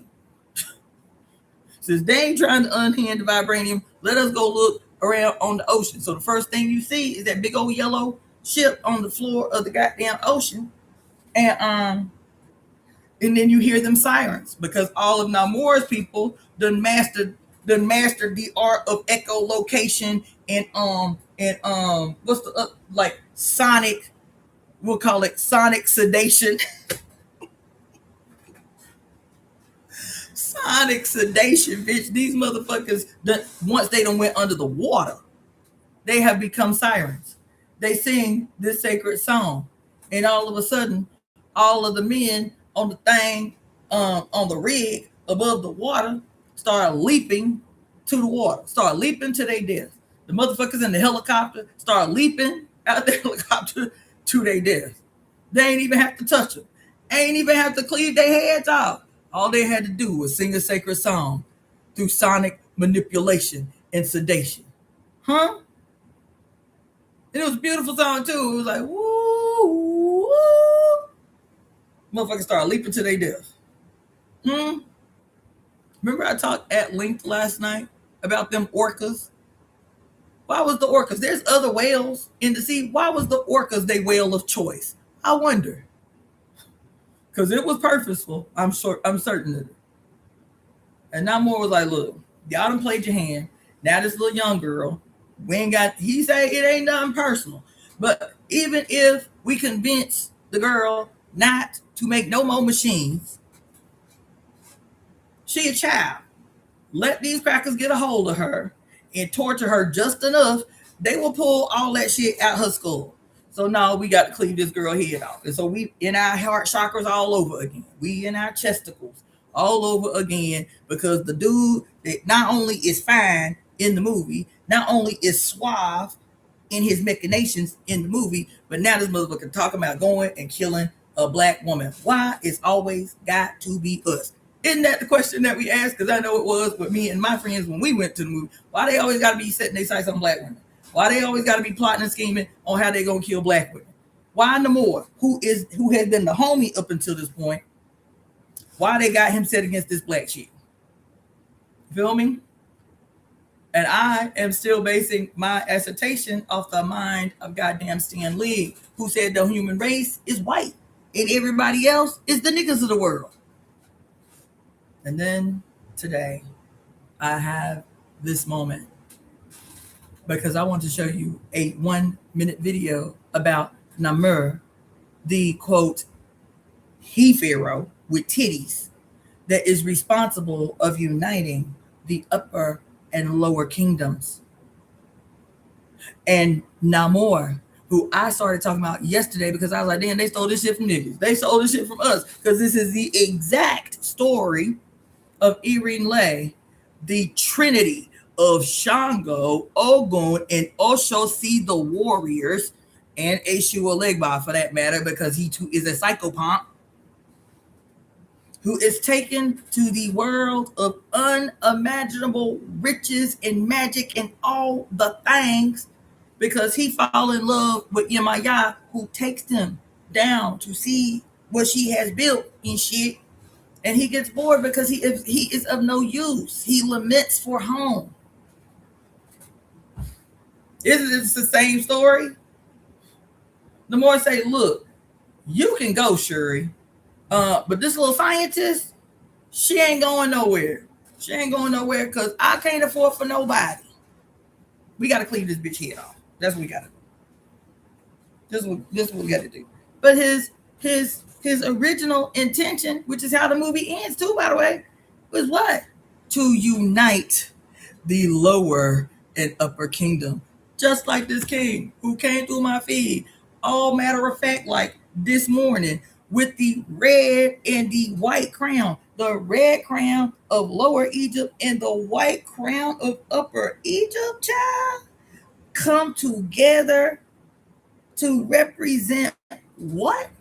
The master warrior who became God on earth to ensure a harmonious balance between what?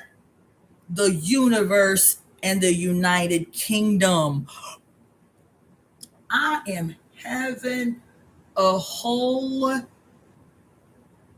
Namor, Namur with titties, upper and lower kingdom in the center of the story, like the opener and closer of every ceremony where he presents himself, the psychopomp who easily moves between realms.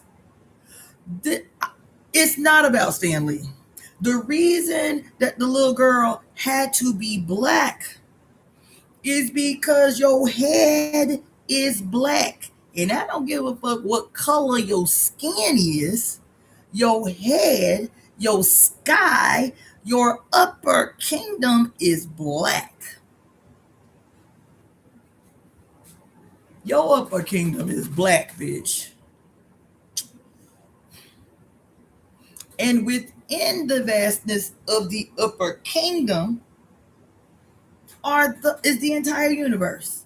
All the stars, all the things in your upper kingdom. That's why she had to be black. That's why she had to be black. And I'm gonna tell you something. Because when Namor says we need to unify, we, the keepers of the secrets of the deep, and you, the ones that live in the white world, this black empire in the center of a white world, hidden in plain sight, they are. So why am I saying that? Because I'm always telling you that your head, I talked to y'all the day before yesterday about Obatala and why he always got this booming ass white light coming out his forehead like that. So bright you can't even see this nigga face. You can see just enough of his face to see, yeah, he black. But everything else is white. His robes is white. His beard is white. His head is white. The light in his head is white. Why they did that? And I'm telling you, this white light in every nigga head, everywhere, in every culture on the earth, no matter what color they are, why their head always white? Why they tell you that your crown chakra, the 1,000-petal lotus, is white? I ain't never seen no white lotus. I seen some purple ones and some blue ones and some pink ones with a little white up in it. I ain't never seen no white lotus. And there's a whole lotus park right here in this city. I ain't never seen no white lotus. They may exist, but they are rare, like whiteness in general in the world is. And our universe is black. So why are they always showing your crown chakra as brilliant and booming and white like the splendor of the fucking sun? Why can it is? And so here, the more it's like, look, y'all already showed your hand. You already played your hand in this white world. Here you was invisible. Oh my God. Here you are invisible. Have been invisible in this white world. You niggas. Black is the night sky. You niggas have been invisible, shielded, invisible in this white world that is destructive. Brigandage, to and fro. Brigandage, to and fro. Everywhere you go, mayhem. and you have been able to remain invisible within a sea of white. But now you done played your hand. I am having a whole motherfucking moment. Now you done played your hand and you risk us all. So this little black genius, this little black girl, we're gonna have to cleave her head off, man. These motherfuckers can't have what is in her head. We cannot afford for them to have what's in her head. That's why she had to be black. Because it's some sleight of hand shit. We was all in our heart chakras about the little girl, but no, it was some sleight of hand shit.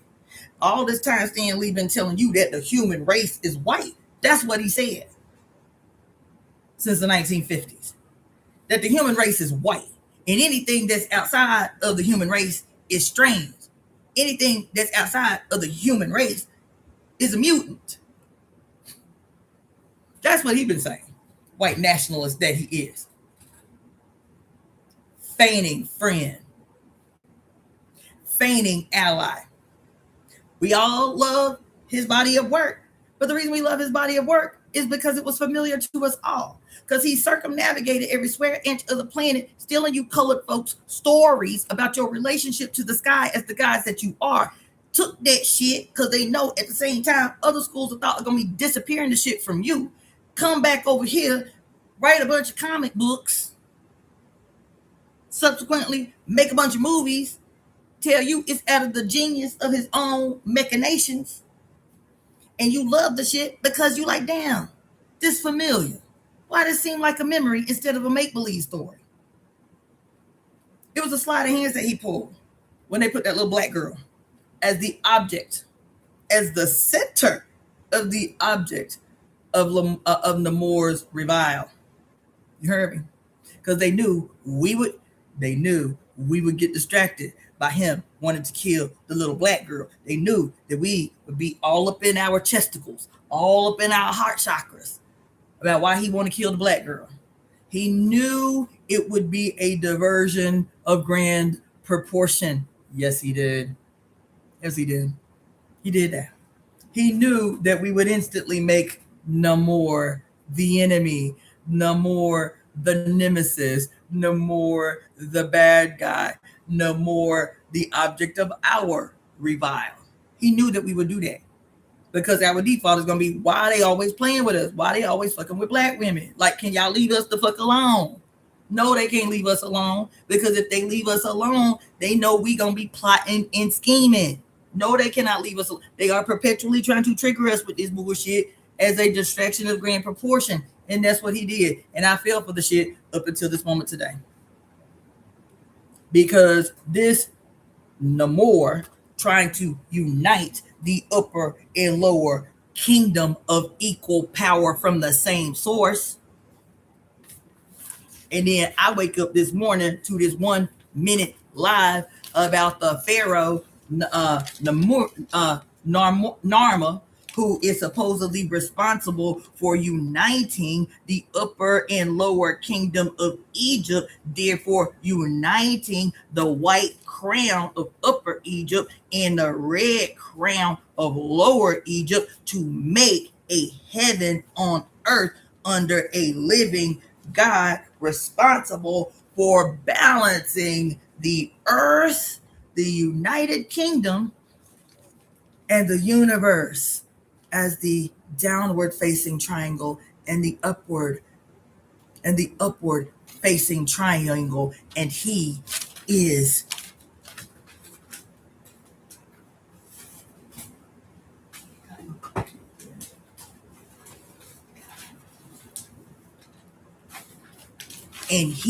with titties, the upper kingdom and the lower kingdom united by Narma with titties, and he is the space in between the universe and the United Kingdom. First, it is the division, the upper kingdom and the lower kingdom. And then once he, quote, unites them, what does that make a 6-point star? Unites them.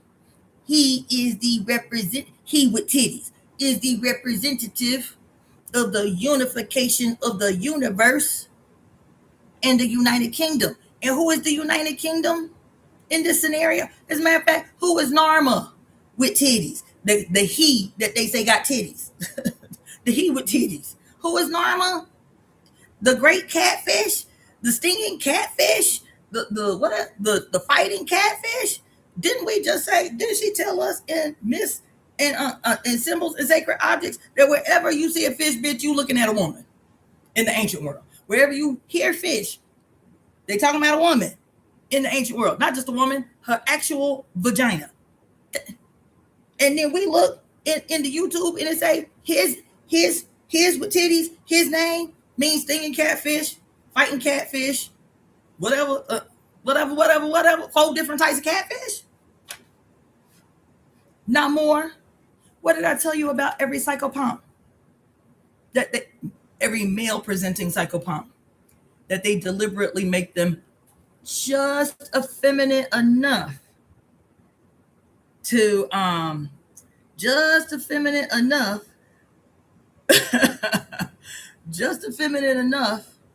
to make females feel safe, but masculine enough to not stir hate in males. Didn't I tell you that's the story of every single solitary mythological psychopomp? That's why Hermes had to put on the dress to go steal the goods. That's where we get the word hermaphrodite from. It's from the story of Hermes. Didn't I tell y'all that? And then they show you a stone image of a he pharaoh named Narma with titties that united the red and the white, that united the upper kingdom and the lower kingdom. And now more states that we have to unite the lower kingdom and the upper kingdom in order to be impenetrable. Didn't he say that?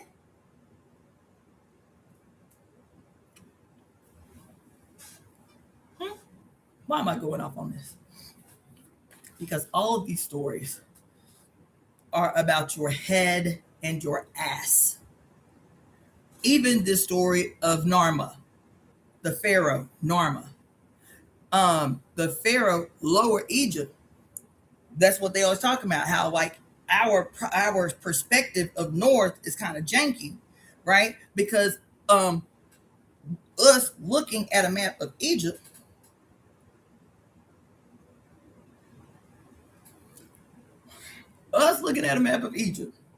we think that where the Nile Delta that looks like the lotus flower, where the Nile Delta spans out, we think that's Upper Egypt. That's Lower Egypt. And where the water pours out of the mountains in the lower countries into the Nile, that's Upper Egypt. Because it's difficult even in my brain, but it's about their proximity to the equator, Upper and Lower Egypt. Lower Egypt was represented by the red crown, and Upper Egypt is represented by the white crown that comes together to represent harmonious union between the United Kingdoms, right? No More is talking about the same thing. And where is the lower kingdom in Wakanda Forever? The lower kingdom is under the water. The lower kingdom is under the water. The upper kingdom is on earth. It's on the land. Why am I pointing this out, y'all? Because I guess I will go ahead and simplify, and then I'm gonna get up off of here. Because the reason that the Nile Valley Delta, that literally looks like a lotus flower, that's why the lotus flower was so sacred in Egypt. The lotus flower isn't just about, and the Delta is not just about,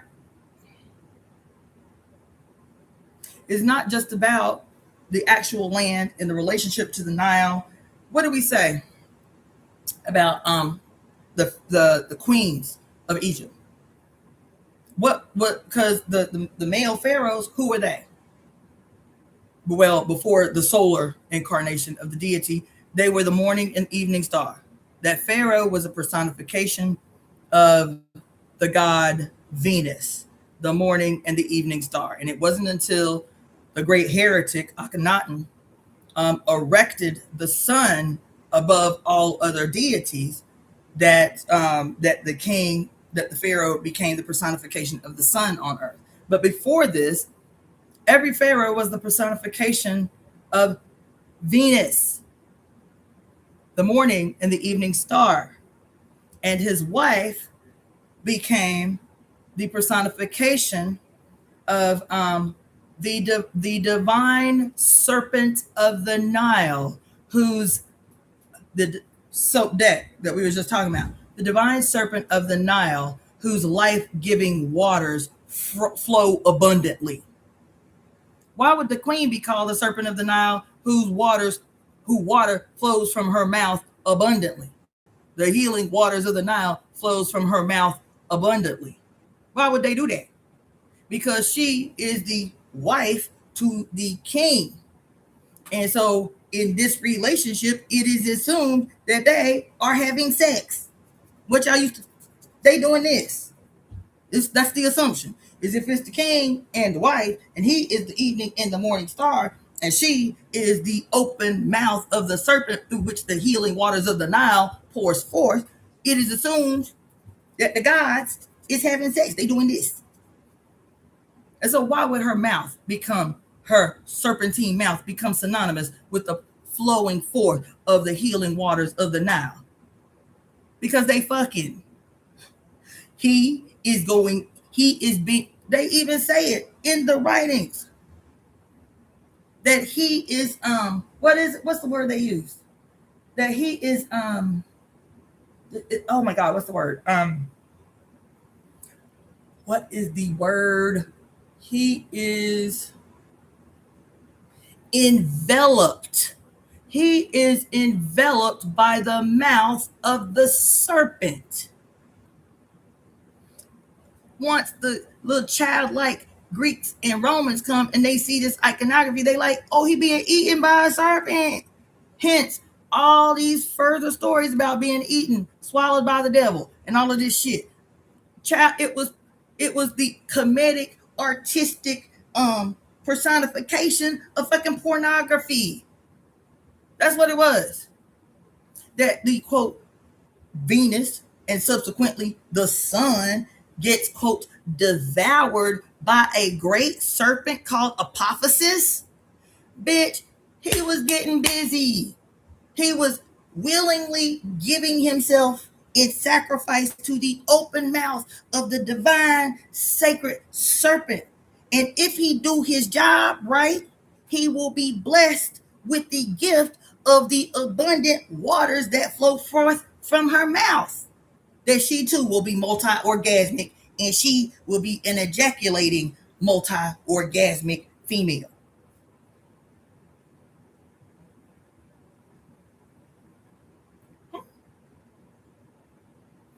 Remember what Barbara Moore said in The Great Cosmic Mother about the duality of red and white that we see in this story, with the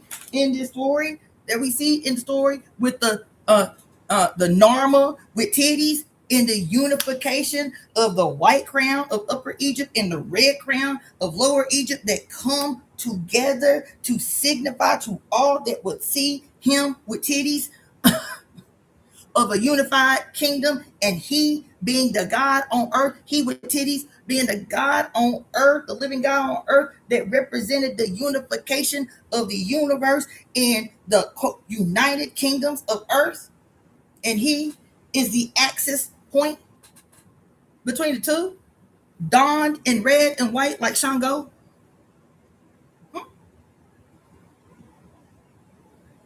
Y'all better act like I'm giving y'all a word. Remember what Barbara Moore said about the red and white? What did she say? The origin of why the red and white became so spiritually significant in every culture on earth. She said this early in the book. What she say was the reason that red and white became so significant in every spiritual tradition in the history of the goddamn world that was eventually usurped by the male gods. What did she say? about the red and white. She said the red and white symbolized the milk and the blood of menstruation and the blood of birth. That's what she said. The deification of the woman's body. That every way she leaked, she healed.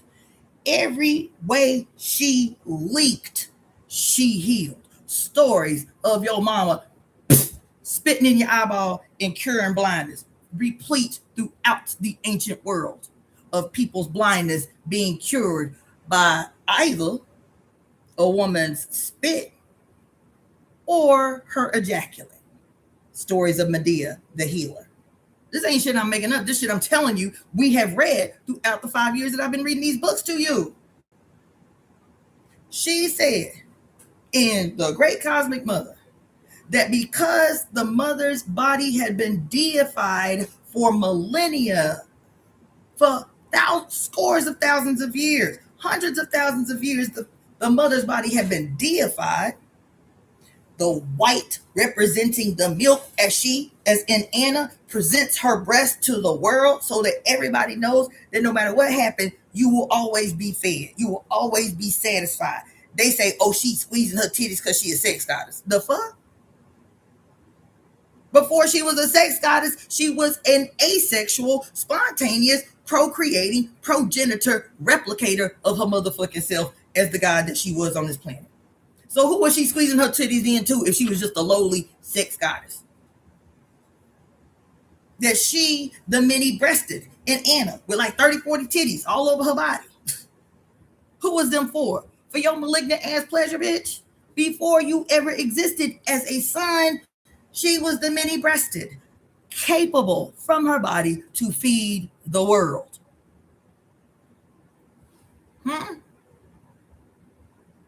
So the white always represented the milk that flowed from her breast. The red always represented first the mystery of the blood that pours with no wound. How does she do that? How her body just leaked blood and she ain't been stabbed in the belly. They deified the blood that poured forth from no wound, and then the water and blood of birth. So this makes sense. Why all these men, every the fuck where, that are the most effeminate, because they say the same thing about Shango. That he's so, these are the words that were taught to me in Ifa. That Shango is so beautiful that he is adored by both men and women, or males and females. He is always donning a skirt of red and white. You understand what I'm saying? When I say they play in your face, because they know they have been really proficient up until this point of keeping every story about you away from you. And I don't care who the you is. White folks, black folks, brown folks, yellow folks, and red folks. They have been so proficient. They have been so effective. That's why they backtracking right now. That's why they like, damn, we done fucked up. We done told these motherfuckers too much. This internet, this World Wide Web shit, we got to get a grip on this. All these books out, we got to get a grip on this. We done told these motherfuckers too much. We done told them too much. We done let too much seep through. We done let too much seep through. Because as soon as you see you, you will see you in every story. Why did I talk about the red and the white with the milk and the blood? Because this story about Narma with titties as the anchor, as the bridge between heaven and earth, and we talking about a nigga. We talking about a nigga like the hourglass. Remember we were saying that the hourglass has always been shaped like the woman's body with a little kink right there in the middle, right? Because the hourglass not only was to help us tell time, but that in every single solitary ancient society, the woman was synonymous with the timekeepers. Remember the Hore in Greek mythology? The what is it? Is it the 12? The 24 Hore, each one assigned to be the keeper of a specific hour of the day. And so you didn't have to do no guesswork. at this hour, you upraise the iconography of this goddess, this horay, that teaches you that it is important for you to get yourself some activity. And so she becomes the keeper of the hour of exercise, the keeper of the hour of meditation, the keeper of the hour of good food and nutrition. That ain't no shit I made up. That's right there in your Wikipedia about the horay and the hours that they keep. Why is the woman always synonymous with time in every culture on earth? It is because in our perception, and I think it's a misperception, your clock don't start until you see light. That the new earth that is you feel me? We don't start your clock. The world don't start your clock until you're born. And somebody was asking, can your parents' zodiacal chart, astrological chart, have an impact on your life? And I was like, yeah. I was like, but I have to think about that, because we, in the man's world view, our clock don't start till we see light. Our clock don't start till, just like the sun, rise and is seen. But I was saying yesterday, if all the ancient times said that the new day, the new 24-hour cycle doesn't start until the sun goes behind the horizon, becomes unseen. I said, isn't this synonymous more with like what agriculturalists do? The new life of the seed is when it is planted in the earth. I said, because this be the same thing with the sun, that the sun going behind the horizon is not representative of death, but representative of seeding the new, because he is born when he is seen, right? But he is seeded and has a whole life cycle even before he is seen. So I'm like, damn, these motherfuckers who are trying to manipulate time in our face all the time, everywhere, why would pregnancy be any different? We say the clock don't start because we live in a man's head. We say the clock don't start until the moment that you are born and the cord is cut. But what if the ancient people saw conception as the beginning or the starting of your clock? Conception as the starting of your clock. How would this change your astrological chart? Because we've heard the stories, even in Mary Daly's book, even in Barbara Moore's book, that women had become so mathematically precise at keeping their cycles that the first mathematically precise instruments in history are 250,000-year-old so-called counting sticks that were the first evidence of women keeping their lunar cycles, so that they would know exactly the moment that they got pregnant and exactly the moment that they would give birth. I have heard women talk about how the science of the so-called counting, that males reduced to the so-called counting stick, that's women living cyclically with the water and with the moon, could predict childbirth light years more accurately than we can today with all this modern technology. And so I'm like, damn, is our charts wrong? Is this another way to manipulate us even knowing what our destiny is, how to tap in, plug into our destiny? Because we believe that we ain't nobody, that we ain't significant at all, that we ain't nobody until some white person in a mask can see our face. You feel me? Till they can cut our cord. You feel me? Nah, we don't say that the moment that we conceived, and then they hijack the language, they hijack the idea. And so now you got a bunch of white, male, woman hating lunatics saying, no, we are opposed to abortion because life starts at conception, and your default response is to wage war against some cracker telling you about your body. Meanwhile, it is a sleight of hands, fucking okie doke, topsy-turvy, flipping the fuck upside down of what you already knew. Life starts at conception, and you as the goddess can still determine whether you want to allow this earth to come through you or not. They take your language, they take your history that you are removed from, your science that you are removed from, hijack the language, force it back upon you as a way to demonstrate your lowly self, because you can't be no Christian, you can't be no good person, you can't be nobody that believe in God talking about when is it okay for me to have an abortion and when does life begin. They fucking corner the market on the discussion in their inverted, perverted, subverted reenactment of you to you as God, them as God. They version of God that's always destructive, that's always murderous, that always ends in murder. I say, how would this change my chart? How would this change my chart if we still possess the science that allowed us, we women, to know to the date because of our cyclical mathematical precision of the so-called reduced counting stick? If we still had this science that we could predict almost to the day the moment that we would give birth, so it means that we would be able to predict the exact day that we conceived. How would this change our chart? How would it change my chart if I knew the exact day that I was actually conceived and not born? I know that's deep. But the reason I'm saying all of this, going back to Namor, going back to Narma, the bridge between the universe, the balancing, the balancer, the bridge between a unified universe and United Kingdom on earth. Remember what I told y'all last night? Not even seeing any of this last night.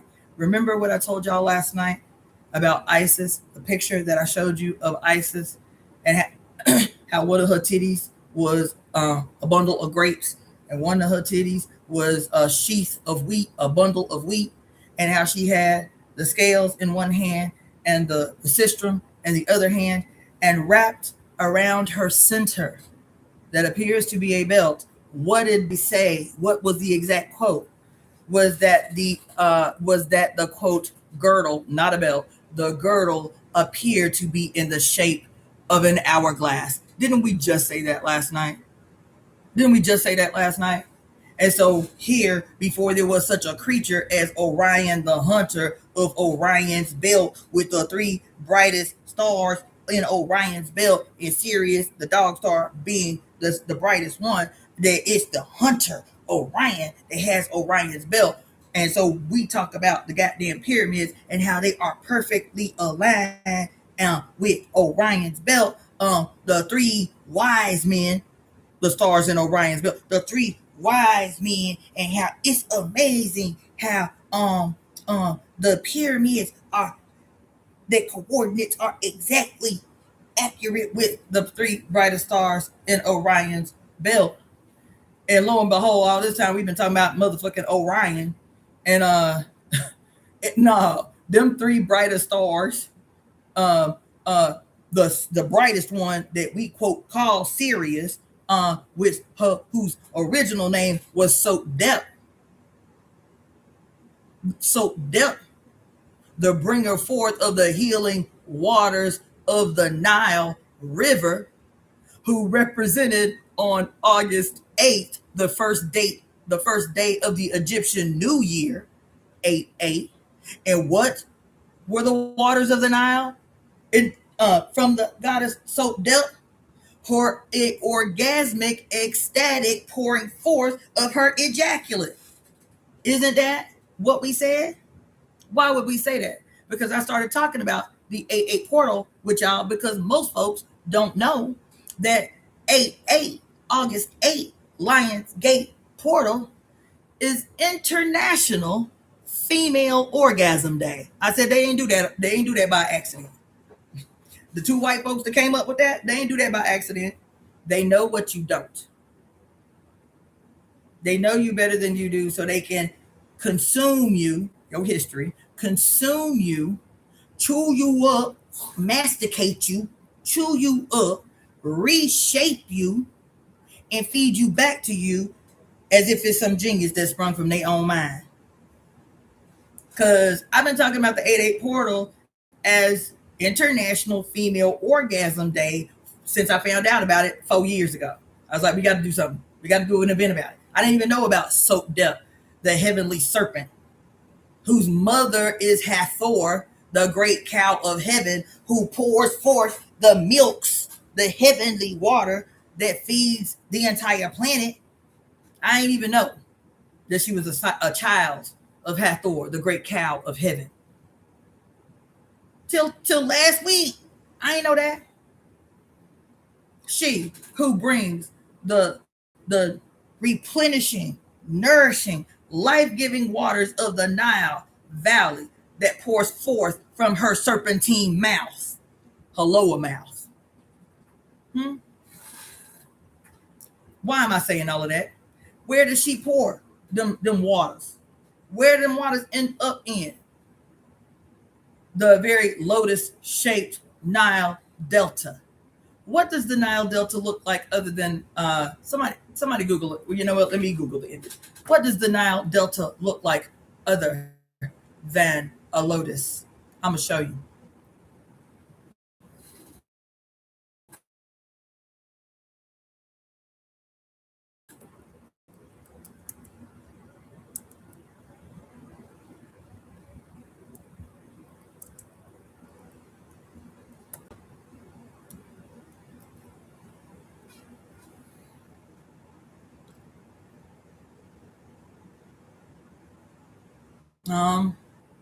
Hold on.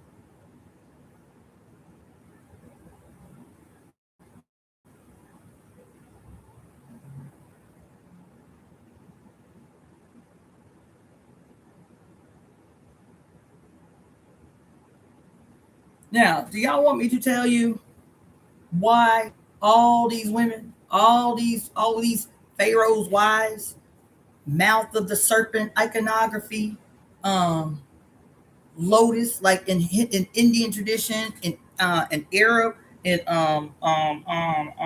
Islamic tradition, and Kemet, right? They always talk about the lotus being synonymous with the mother. What did the woman say in the movie The Power when her son was in the military threatening to kill all these women? She said, what was his name? Rashid, my son, what are you doing? Don't you all know that heaven, what did she say? Don't you all know that heaven is at your mother's feet? Heaven is at the lotus of your mother's feet? Don't you all know that heaven is at the lotus of your mother's feet? What y'all out here doing threatening to kill women?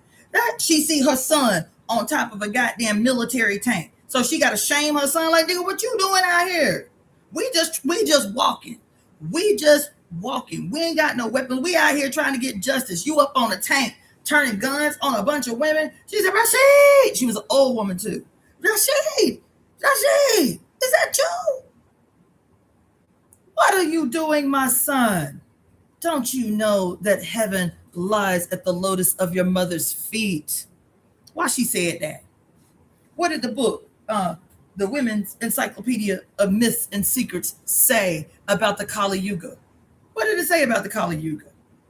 That if you don't want to bring about the end of the world, why don't you start with trying to treat women right? That's what the Kali Yuga said. The Kali Yuga said what? The Kali Yuga said in the Kali Yuga that the only ones that would be spared are those men who worshipped at the lotus of their mother's feet. That's what this book said. The only men that would be spared are those who worshipped at the lotus of their mother's feet and treated their wives like gods on earth. That's what the book say about how to spare your self-destruction. Worship at the lotus of your mother's feet and treat your wives like gods on earth. That's what it say. Why? The symbolism of the lotus. Why? The symbol of your mama's vagina as a water leaking serpent whose mouth is open to, quote, devour, envelop, consume. Why? Let me show you why.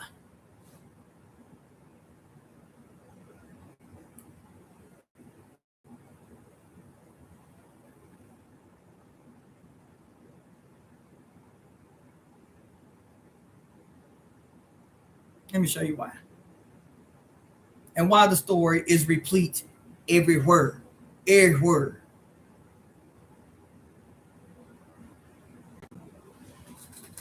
Because this is both the lotus and the serpent. This is the lotus. This is the sacrum. This is the flower represented by the root chakra, the sacrum. Get it? Sacred, sacral, the sacrum. This is the sacrum. This is the coccyx that looks like the stinging end of a scorpion or the stinging aspect of a cobra or a serpent. This is where the serpent and the lotus become one.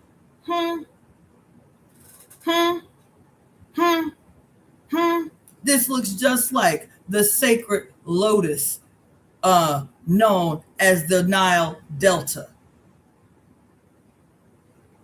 This all becomes synonymous with what? With what? With what? Why Namor, psychopomp of the mother that he is? Why Namor, psychopomp of the mother that he is, talking to Shuri about uniting the upper and lower kingdom? Why? Why do they show us a pharaoh, he with titties, representing the unification of Upper Egypt and Lower Egypt, represented by the white crown of Upper Egypt and the red crown of Lower Egypt coming together as one, just like the red and white skirt of Shango the Beautiful, Irenle, the psychopomp that exists in two realms. Because every single story is about you. Every single song is about you. Every single myth is about you. Who is the you? We are always talking about, we need to ascend. We need to ascend. Ascension. We need to ascend to the higher chakras. We need to ascend. And I keep telling y'all, I've been telling y'all, I hate that language. Because if your ass ain't got no roots, bitch, deep, deep, deep, deep, deep in the unseen earth, and you ascending, what did this guy say? What did this guy say? Oh my God. He said, hear me, people, I have something to say. It is better to burn out than to fade away. This was a man who was gaining his power by lopping off the heads of all of his opponents. This is the language of patriarchs. We need to ascend. We need to escape our prison bodies given to us by the black box of Saturn. They hate you, bitch. They hate you. This is the language of conquistadors. This is the language of thieves of information. This is the language of a patriarchal father Godhead that doesn't have a leg to fucking stand on if he ain't standing on your back, bitch. This is the language of conquistadors. If we need to ascend, we need to picture a bright white light in our head that forces the darkness out of us all the way down. This is the language. My feed on IG is about to die.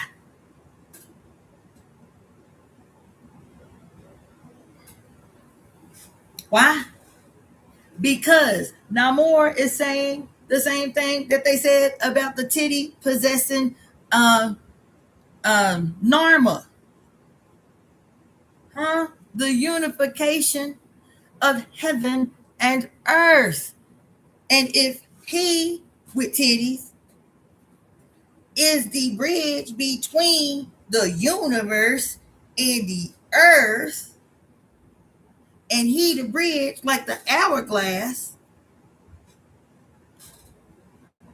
and he the center of this hourglass, he with titties is the hourglass. Namor, Narma, we're not saying anything different. that center of the hourglass that the males are supposed to represent, the bridge between heaven and earth that they supposed to represent, it's simple. It's your uterus. It's not just your uterus. I'll be even more specific. It's your pubic symphysis. It is that very small space in between your legs that only stretches open when it is time for the head of some entity to emerge from it. It's so teeny and so rigid that it doesn't move any other time. This teeny, the pubic symphysis. And because of a singular hormone that is only ever produced when the head of a child is crowning, that all of a sudden a little teeny piece of cartilage becomes big enough, stretches big enough for an actual watermelon to pass by it. That's what the motherfucking kink in the hourglass represents.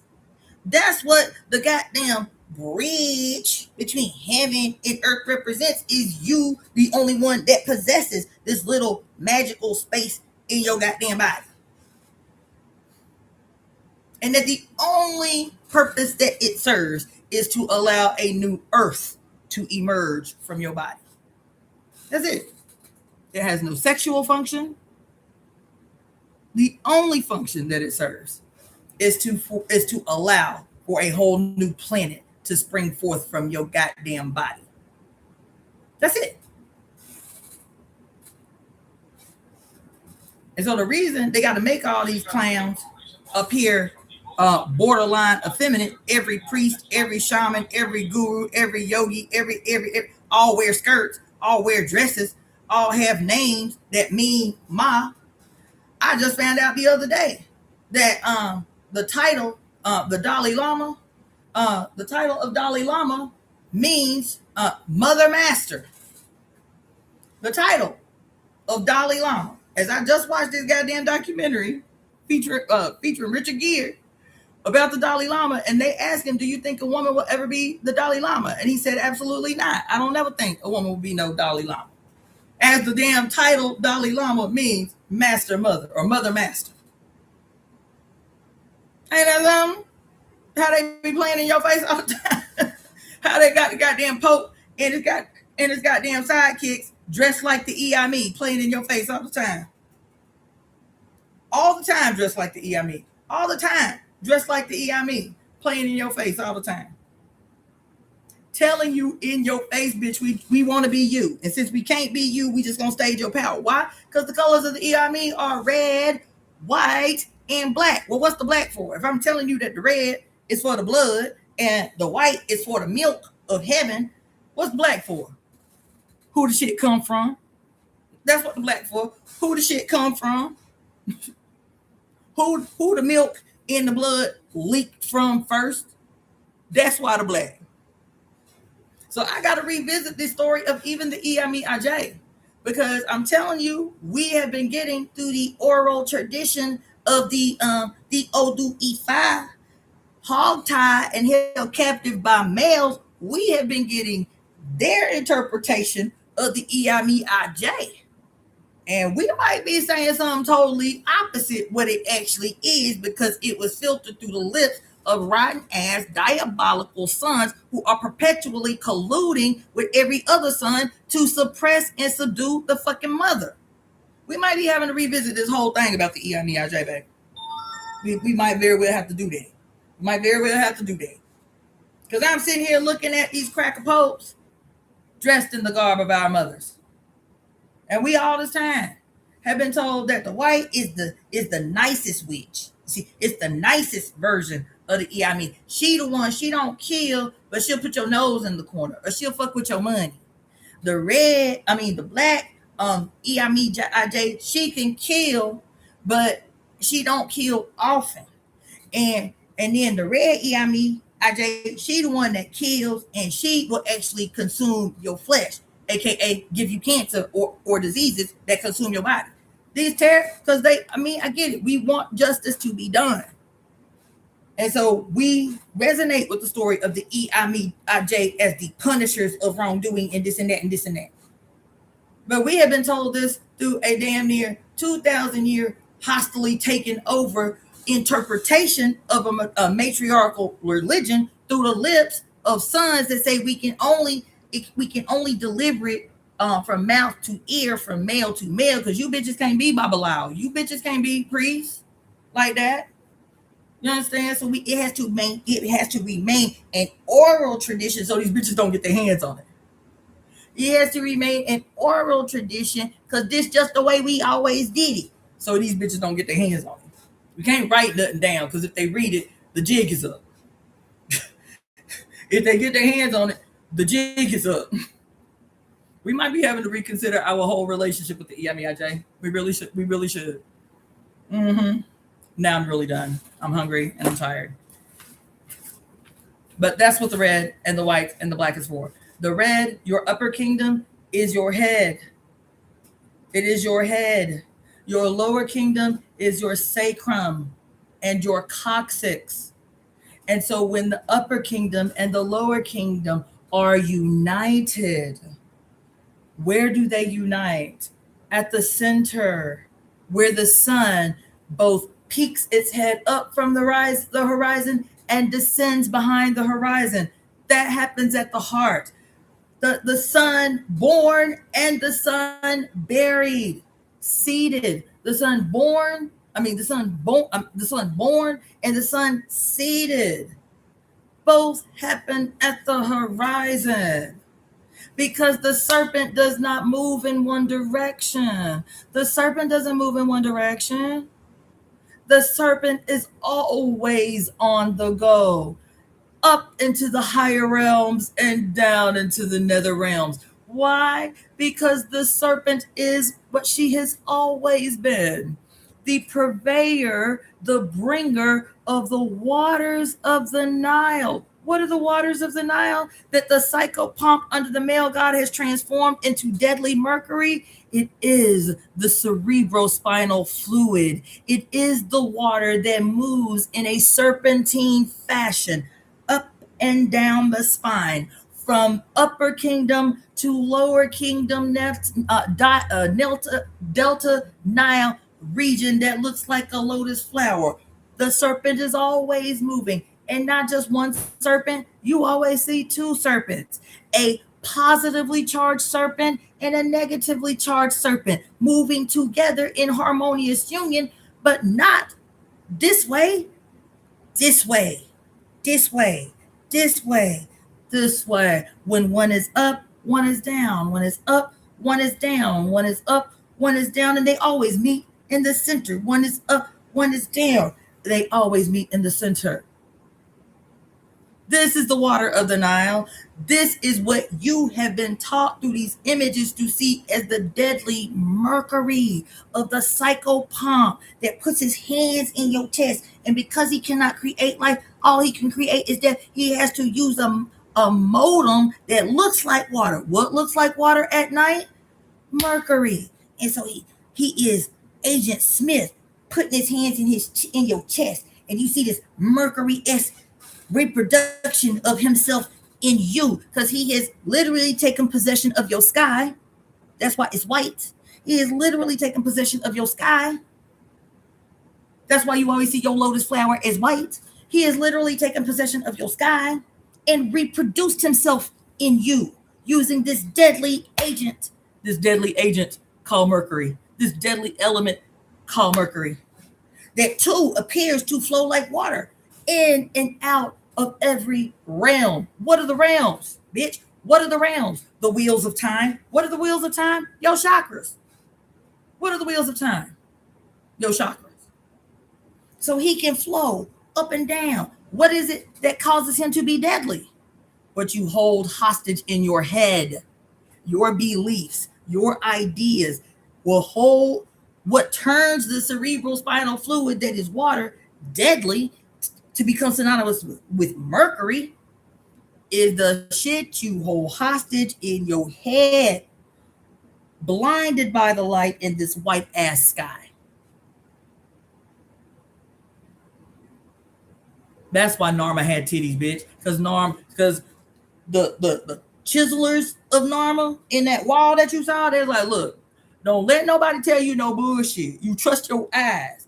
If these motherfuckers start talking about penises run the world and shit, go on out here to this Egypt and look at these walls and see these titties on all these pharaohs. Start trusting your eyes, bitch, and not what you. It's just what I believe because it's just how I grew up. They say you better put that shit in the garbage and turn your goddamn sky back black. Now I'm done.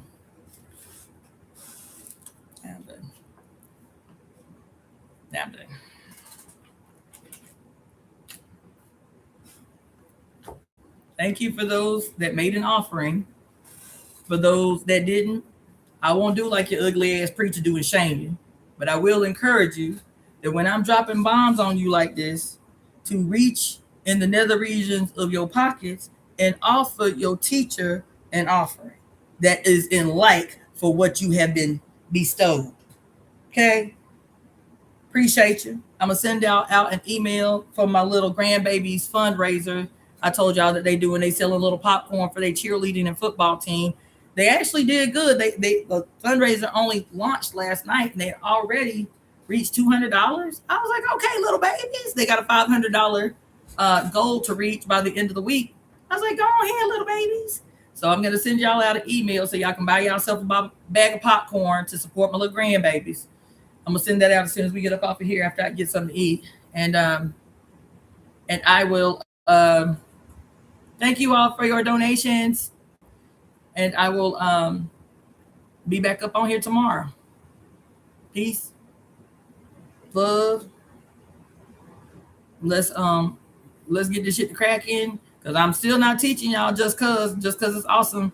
She on a mission. Whether we ready for the mission or not, she on a mission. She like, you bitches is the only one that's gonna do it. So I'm gonna lock Cassandra up in here in the feelings about how she ain't got no address no more. And shit, I might as well dump on y'all as much as I can to embolden and invigorate y'all to go out here and start slaying some shit. Metaphorically, of course.